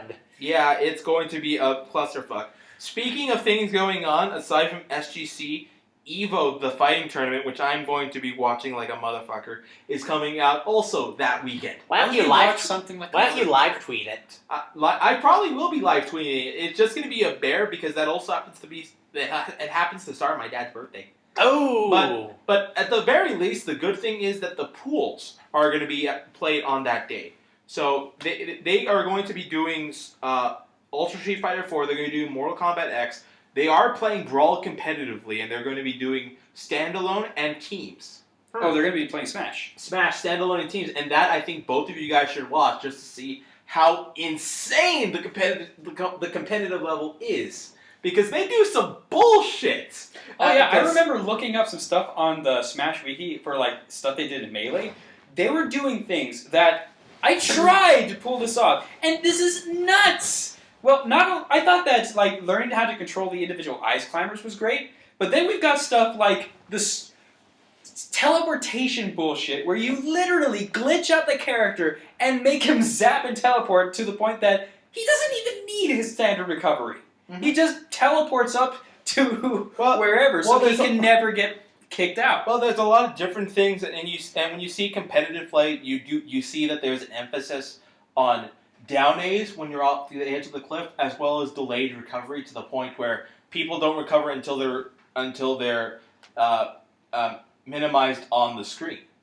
That's how intense it can get, and it gets really clusterfucked on the team battles. Oh, God, the team battles. My only recommendation is that if you're going to be watching this, be sure to have a stable internet connection, because Twitch is not kind to people who do not have stable internet connections. Lately, Twitch has been kind of angry at me, and I have good internet. But if you can watch it on higher resolutions, that's awesome, because that allows you to see the full frames of motion, and that you can see the bullshit on some of these inputs. That's another thing that kind of drives me nuts about those things. The frames of invincibility and the frames of motion for attacks. I mean, these people know by heart or by memory the frames of every attack, defense, and recovery maneuver. You know, that's the only way that they can actually get to the competitive level. I wonder if they banned Diddy Kong. Yeah, Diddy Kong in Brawl was OP. Or should I say, is OP. And when you see Diddy Kong players, if you're ever curious on how a particular character plays, watch the competitive play of people do it, and you realize, holy shit, that thing is viable. And if you ever wanted to see how bullshit a character gets, you need to watch the competitive people play it, because by God, if you think my Diddy Kong is annoying, you have not seen an annoying Diddy Kong yet. I mean, he gets fucking crazy. Okay, so with that done, with that, we can get to the biggest chunk that we have this week, which is Fire Emblem Fates. All right, then. It came out in Japan on June 25th. As 2 games. So we'll get into that, and I'm going through this as an entire, as a breakdown of new mechanics, new information. None of it related to the story, with the exception of a few minor details that affect gameplay. Okay, so let me get this straight. We're actually going into something without going into spoilers. Exactly. Yes. Boy. There's going to be few minimal spoilers, and the ones that they are going to be related to classes, the games themselves, and hopefully this will help you make a decision as to what game you decide to purchase. So, naturally, like Zer0 said, there are actually 2 versions of Fire Emblem Fates. One is called Bloodlines, and the other is Conquest.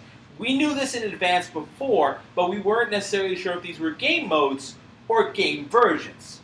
And there's a reason why it's now game versions.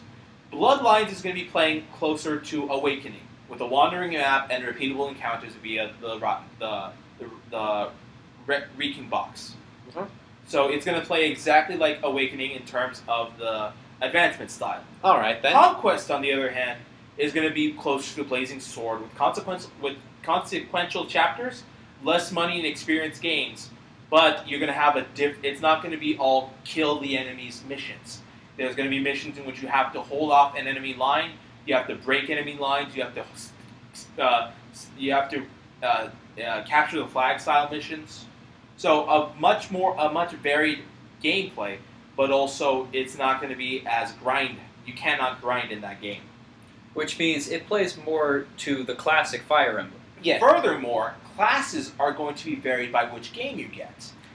In Conquest, because you're playing in the Nora Kingdom, which is more industrialized and represents which represents 16th century Europe, you're going to have a lot of cavalry. You're going to have a lot of European-based classes, so heroes, a lot of the basic knights, paladins, great knights, generals, etc. Barbarian. No, the barbarian is actually going to be on the bloodline side. Ah. So think about it this way: if you imagine the character as European in design, Dark Knights or classical fantasy era, that's going to be a class that's going to be played in Conquest. Bloodlines carries all the historical Japanese-like characters. So Myrmidons, sword masters are samurai and Funnily super enough, samurai. I should say, funnily enough, the Myrmidon is actually a European term, but it describes a Japanese style. Well, fighter. some of the characters are getting renamed as a result of this, so so I wouldn't be saying that so quickly. But there's a lot of more. The classes are being renamed and redesigned to reflect their Nor or to reflect the Conquest or Bloodlines class environment. All right. So that's the biggest thing that you should be aware of. This will also affect your starting cast, as you will be playing with family from one side or the other, depending on who you side with.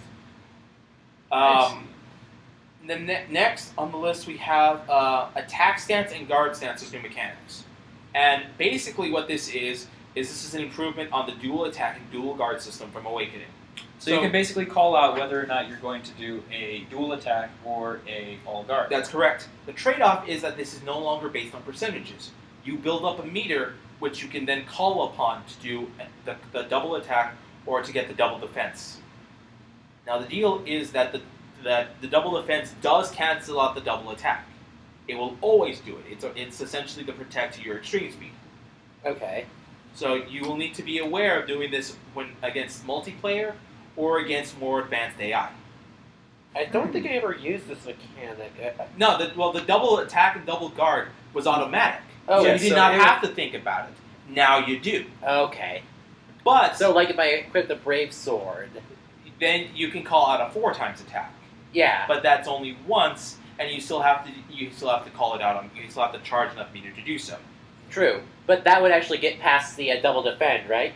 No, it doesn't. The double defend always takes priority. That's what I was saying. Okay. The double defend is your protect to your double attack's extreme speed. It will always beat it out. Okay. Even if But- it is a 4 times. Right, even if it is a 4 times. But it should be noted that this will allow you to do this allows you to call upon multiple on the same target, should you need to. Mm-hmm. So you may want to block this attack, but you don't know if another unit's going to come in to do the same.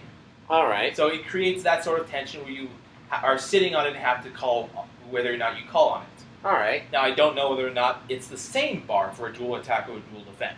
All right. I would assume it's the same, so it's a matter of do you want to go ahead and rush out only to drain your enemy's resources, or you want to wait and let them do the same and then you have the advantage. Which I like, personally. So that's the question here. Einar Jar's Return, which are the shadow characters which are the legend characters that you could call upon with Street Pass points. They are going to include the amiibo characters, mainly. So Marth, Ike, Lucina, and Robin are all going to be summonable guest characters. Which I have 2 of them. There is another character, I think, from one of the earlier games who's mentioned, but she doesn't have an amiibo, so not as noteworthy. Yeah. The genealogy system is back. The genealogy is back, although this time the lineage is going to trace to the father. Really? Yes, and I believe the whole reason for that is because of the way that Japanese inheritance goes to the father, that they are going to do it that way rather than the biological. Well, it's not just Japanese; it's also a Western thing. But Yeah, but I would say Japanese more so, considering the whole because of the birthright conquest. Yeah. The scenario, especially given the way the two roles are set up. All right then. A new item has been announced called Parallel Seal, which seems to replace the second seal from previous games. So the second seal would change you from one base class to another base class. Yeah. So, for example, if you were a paladin, you could shift to a sorcerer or a cleric.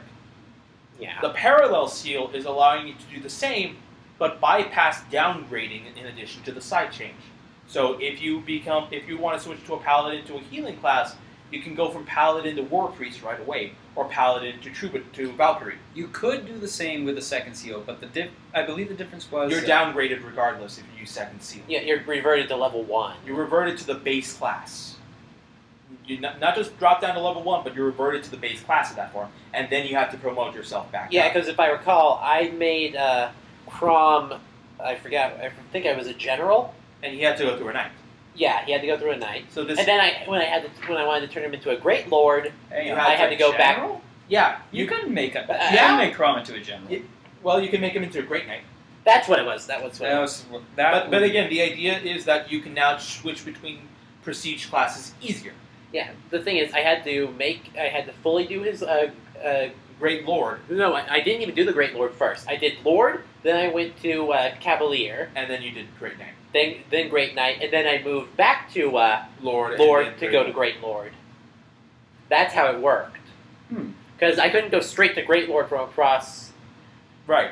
And this one you can. Yeah. Or this Well, one you I couldn't. could switch from Great Lord over to Yeah, Cavalier. but then it or- requires then it requires you to grind back up to 10 levels before you can promote to the master class. which I didn't mind because Well, even though the drops So did the- happen, well, the you pro- still got more HP. yeah, but the problem is you wouldn't be able to do that in Conquest, considering that you can't grind. So that is probably the reason why that mechanic was changed. And Okay. and again, people have not seen a second seal in the game, so this is most likely the item that replaces it. And Conquest in particular is probably the reason why. Okay. You now have 9 save slots per game. So Why? But okay. because in case you ever want to be if you want to be a grindy asshole and get all the pairings unlocked. How could I be a grindy asshole and obtain all of them? You're not going to be able to. Well, I okay, wouldn't be able so- to with one playthrough. That's Yeah. the thing. well, now you have multiple save files to do multiple games. Anyway, Well, that does carry its own risks. okay, you can now capture enemy bosses for future use as an interesting point.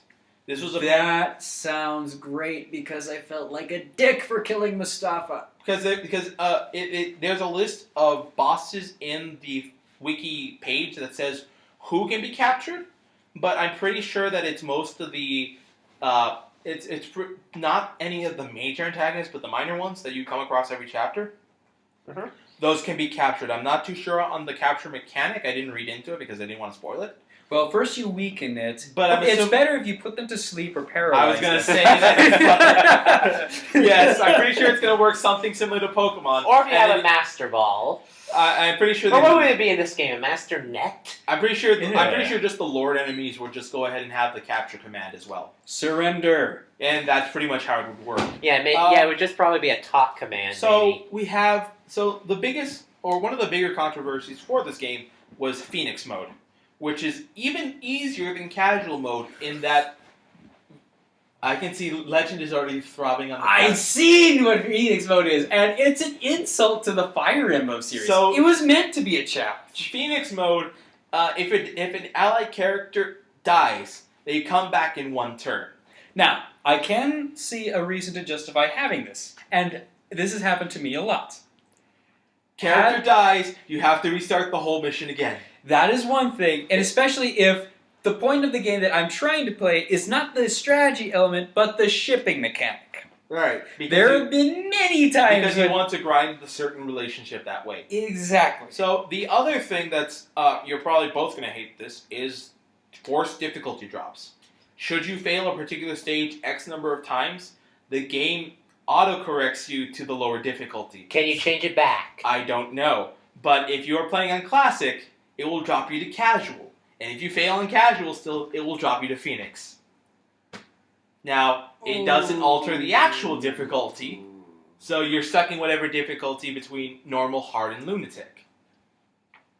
But, so Lunatic on Phoenix might not be too bad. right, but then you're still playing on Phoenix.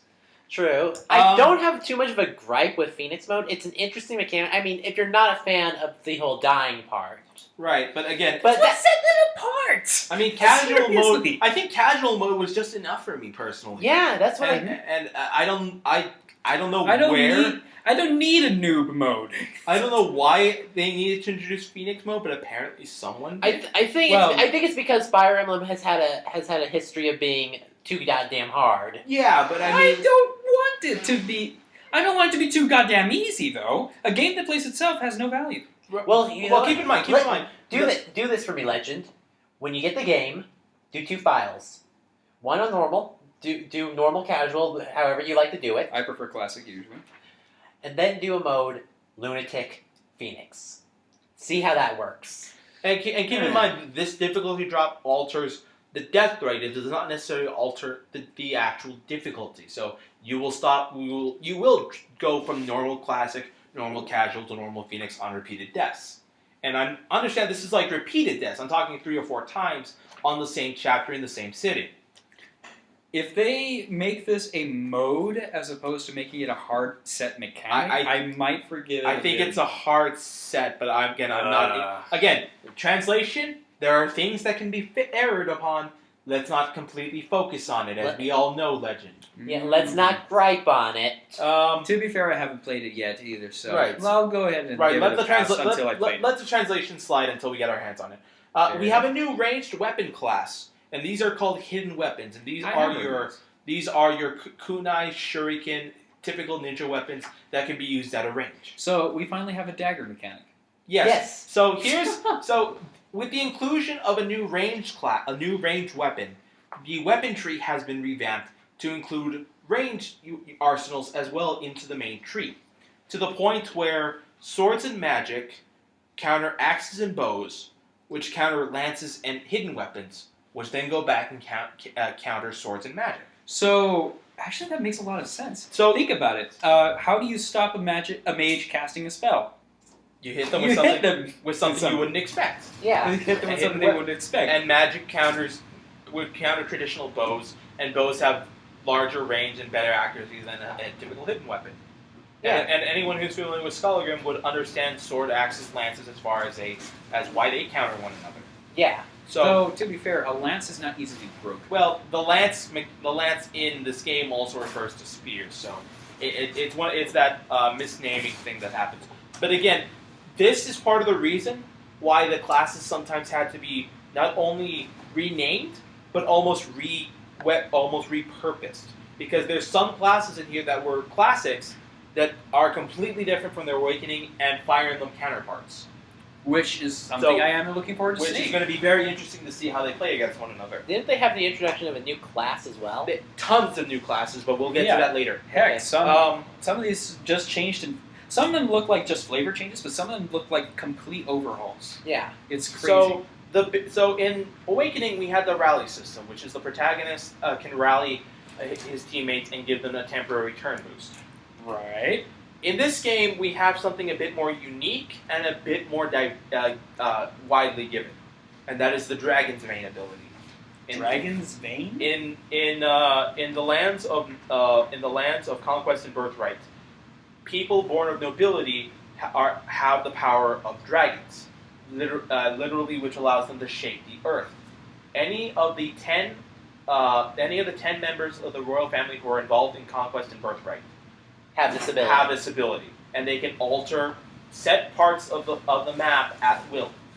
And in the gift that was shown on this scene, shows one of the characters drying up a river to allow army to pass, or making a giant stone bridge across a valley. Oh shoot! But So the only one that I know of is the main protagonist. all 10 members of all five members of each royal family can do this. So it's not just the protagonist. No, I mean the transforming into a dragon part. Oh yeah, well that's because he's the.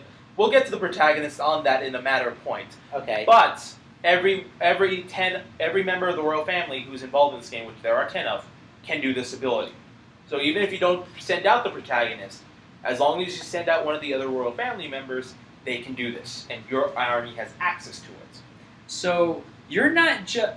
You're Holy shaping the shit. battlefield to your whim. Sun Tzu, bitches. Sun Tzu bitches indeed.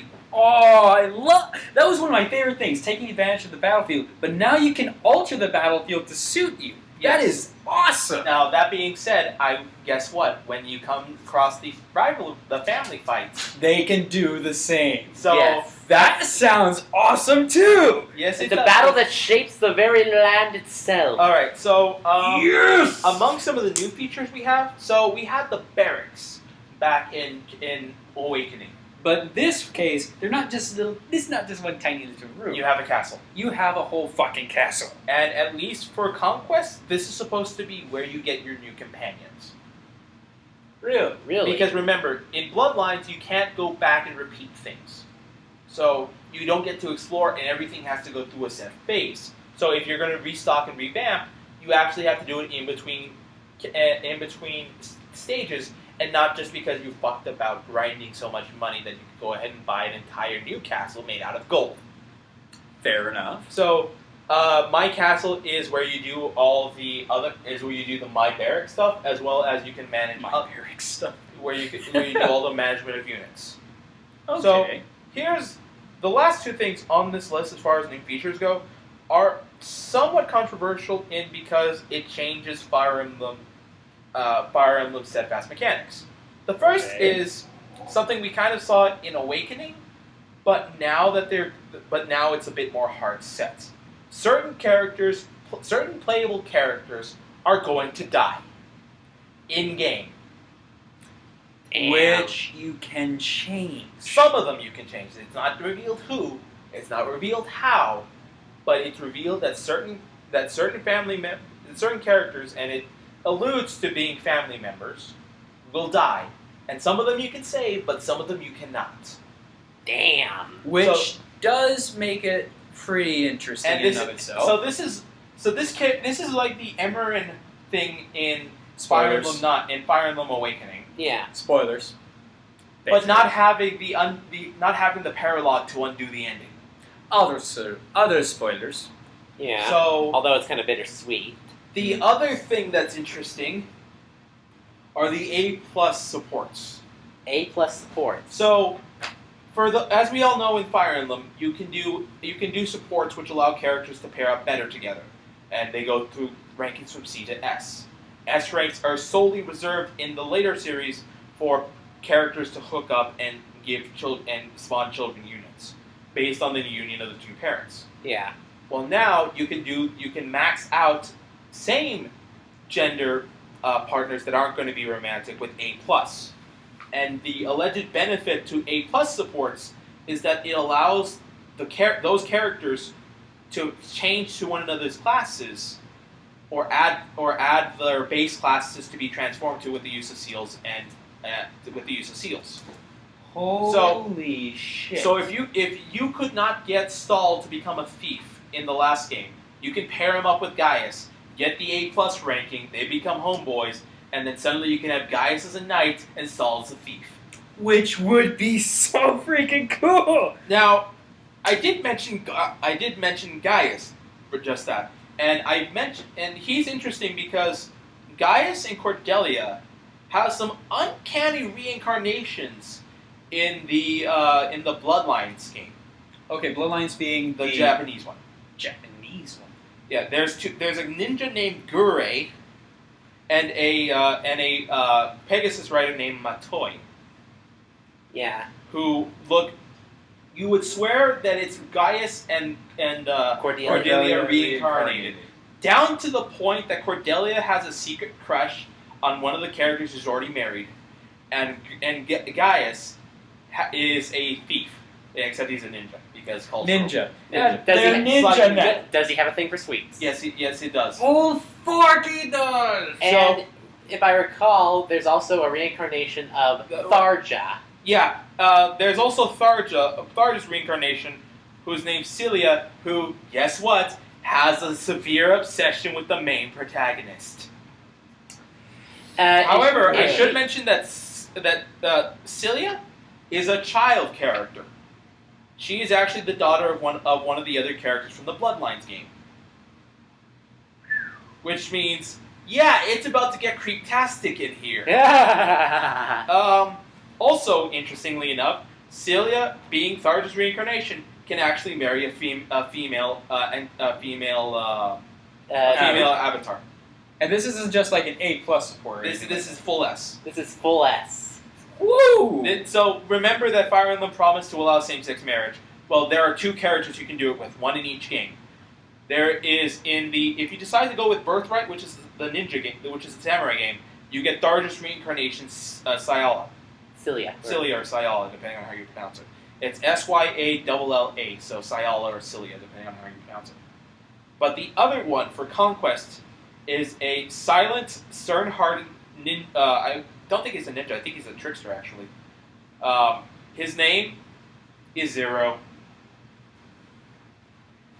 And Zer0 is bisexual. Oh god. So it's like, And he has an eye patch. Okay, that's kind of cool. Yeah. But yeah, so that's there. I'm gonna go ahead and mention this now because it is part of this thing. But there was a debate when as the translations are going through about a third bisexual character who really isn't bisexual. Yeah, Go ahead. some Legend knows this. Legend is the one who told me about this and clarified things, so I'll let him discuss it. Okay, so there was a character who, again, was stated to be a girl who likes girls. Yeah. But, and this will be actual spoiler territory, so I'm kind of loath to talk about it, but I will go ahead and say it. It's going Go to be ahead. revealed. Go ahead. She's not actually bisexual, first of all. She only likes to, say, pick up chicks because her father, who is basically I would almost call him an incarnation of Varian from the previous game. He was also a lecher, but he goes straight and becomes a full-on father. And that's how the daughter Soleil does this actions. Yes, And- she picks up his traits and does it so that she can piss him off. So, what is Specifically. the name of the guy who did the video on this in depth? Gaijin Hunter, who normally does a lot of Monster Hunter things, but he's worked as a translator, for one, and he also has had his hands on the game itself in Japan. Right. So he was able to go through it, he did the translation, and was able to give the true context of everything that happens, especially with regard to what your avatar does and what this character is. So, what Gaijin goes into explain, he has like a 30-minute video regarding this whole extravaganza because Kotaku and Destructoid have taken it out of proportion, is that this character, for shits and giggles, says that she hits on chicks to make her father look inadequate. Yes. And unfortunately, she's done her job too well. And now to she actually to the point has- where she believes her own lie, and even in some dialogue choices, she cannot stop herself from doing it to the point where she actually compliments her own mother, Yes. whoever that may be, and cannot control herself. Damn.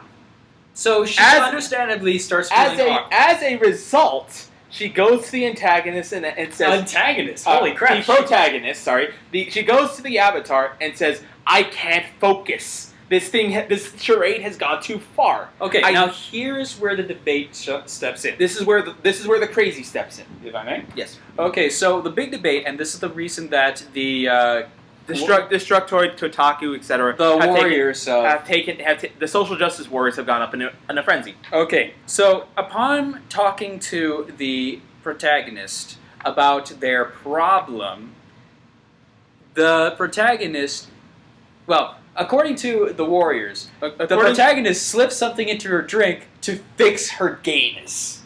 Well, that's the headline. That's the headline. What actually happens is, again, she confronts the protagonist and says, "I need help with this. If there's anything you can do, you Please say, help me. Please help me."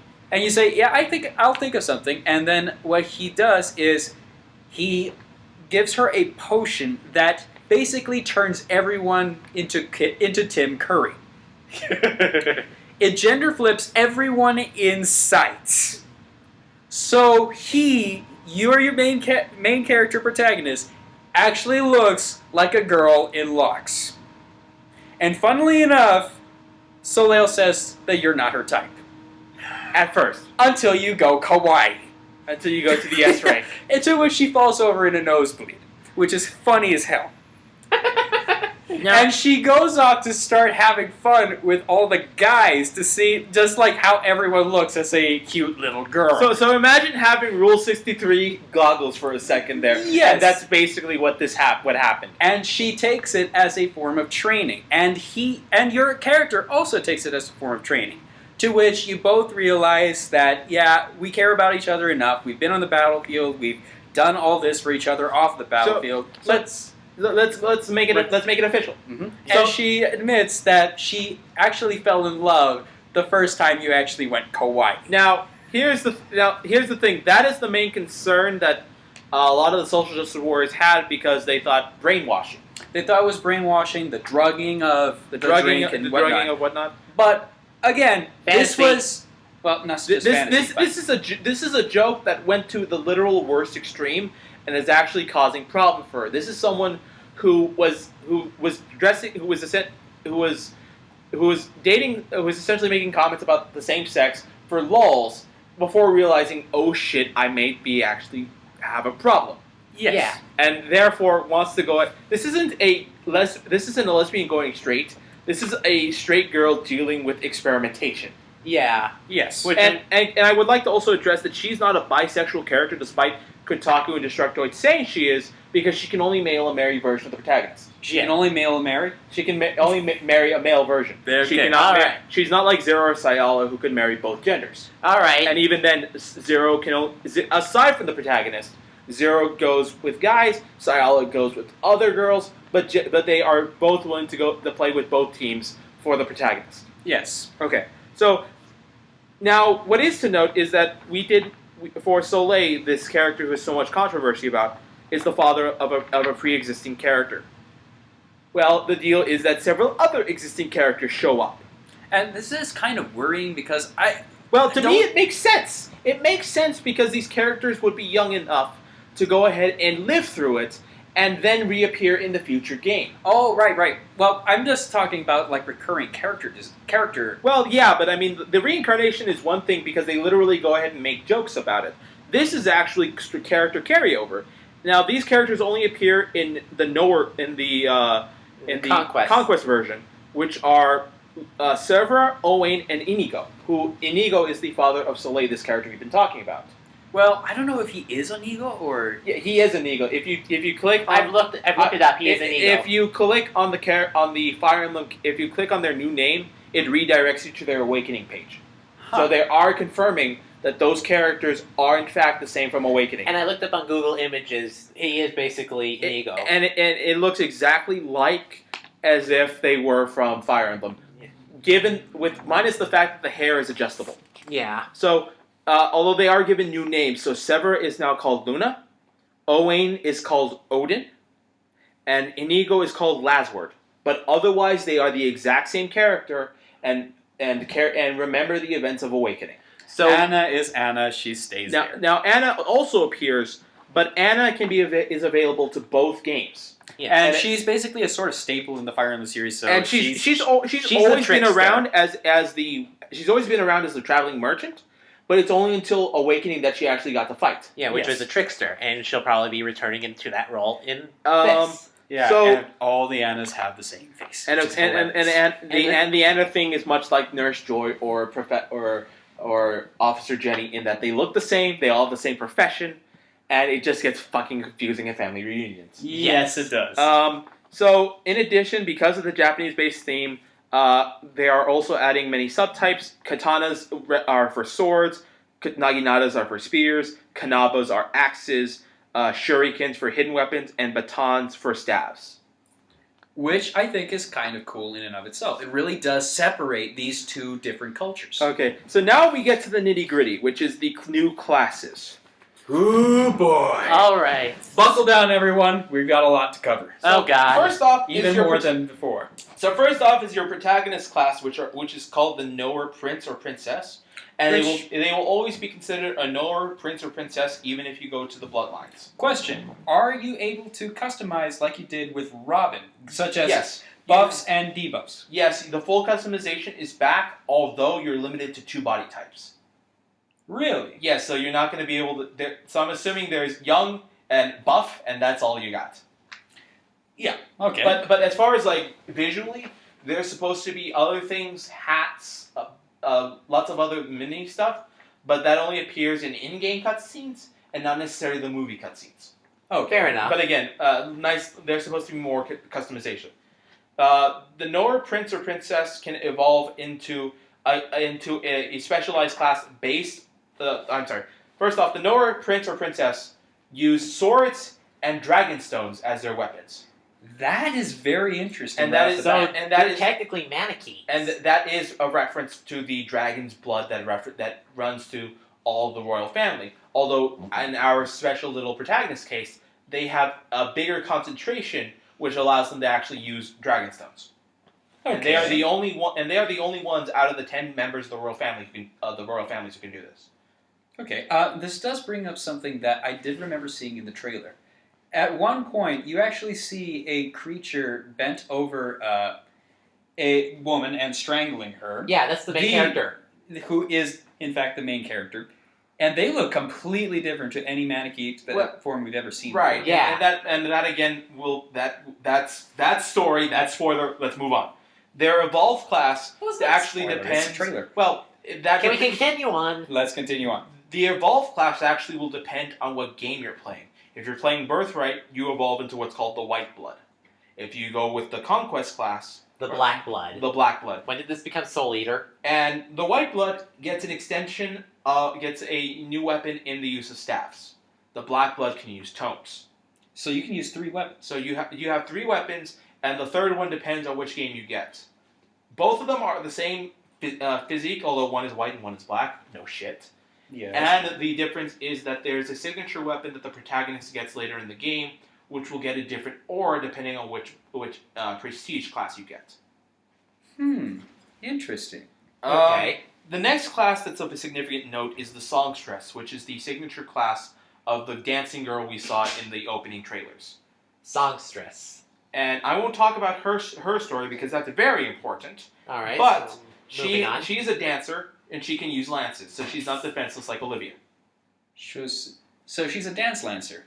That is interesting. A Lancer. Either way, she also has the support ability to do dancing, which allows you to take another turn for a previously used character. Which early on is pretty. Which is early on, but the problem with dancers in the past have been they are fragile as fuck. So it was only with Olivia that it actually changed. Olivia changed, really? Yeah, I felt like she changed. Whenever I had a dancer on the field, it was always going to be for support.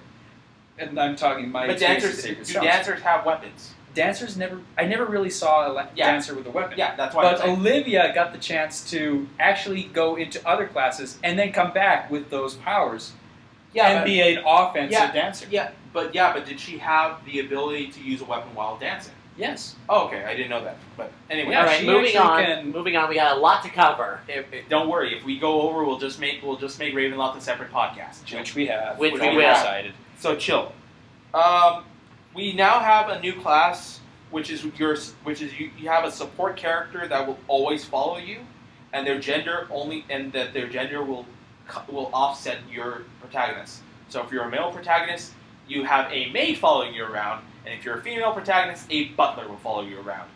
That's actually kind of funny. And the butler and maids functionally have the same function in that they can use staves and hidden weapons. Which is awesome. So we're basically getting Sebastian. Yes, pretty much. Funnily enough, and Izayo Sakuya. Funnily enough, butler and maid are prestige classes.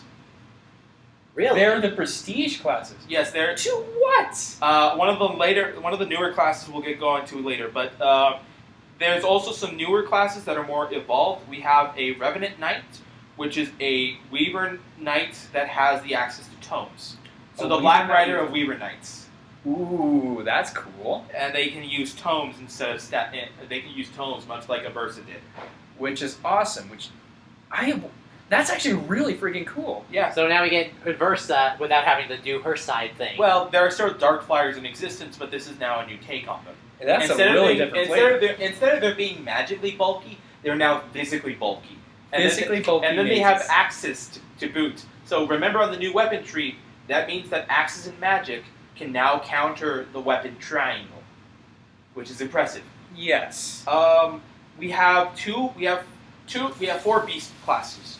We have the Garou and the Yoko, which are consequently a wolf and a fox. Okay. And they have evolved classes, which are the Managar and the Kyubi.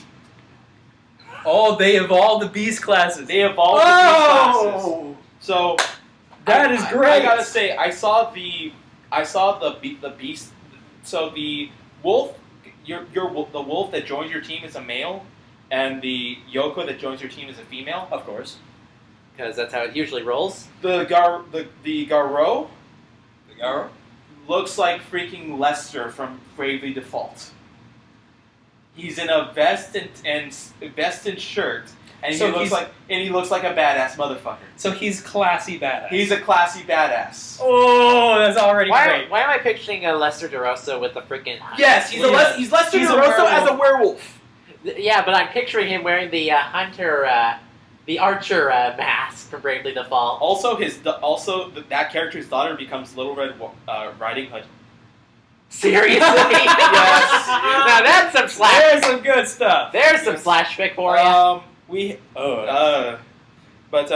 His daughter, mind you, his daughter. So still fanfic. But anyway, so we have Golden Kite Archers, which are Pegasus Knights with bows. What? Pegasus Knights that can counter other Pegasus Knights. Yes.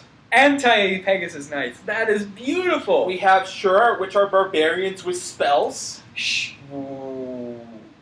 Sorry, I keep forgetting to mention this. Okay, so the Yoko, Golden Kite Archer, Shura are all for the birthright club. All are birthright. These are These are Japanese, yes. Okay. War Priestess, which is also birthright, is a cleric with a bow. Which is awesome, and we've So- seen that before. Well, War Priest was clerics with axes. Now we have... So this is Kyoko. This is Kyoko from Inuyasha. Pretty much it. We have puppeteers, which are artillery archers. These guys have ninja weapons as their main weapon, but they have the class ability to attack a 3x3 square. What? They can attack in a 3x3 square, which is something we have not seen since the artillery days back in GBA.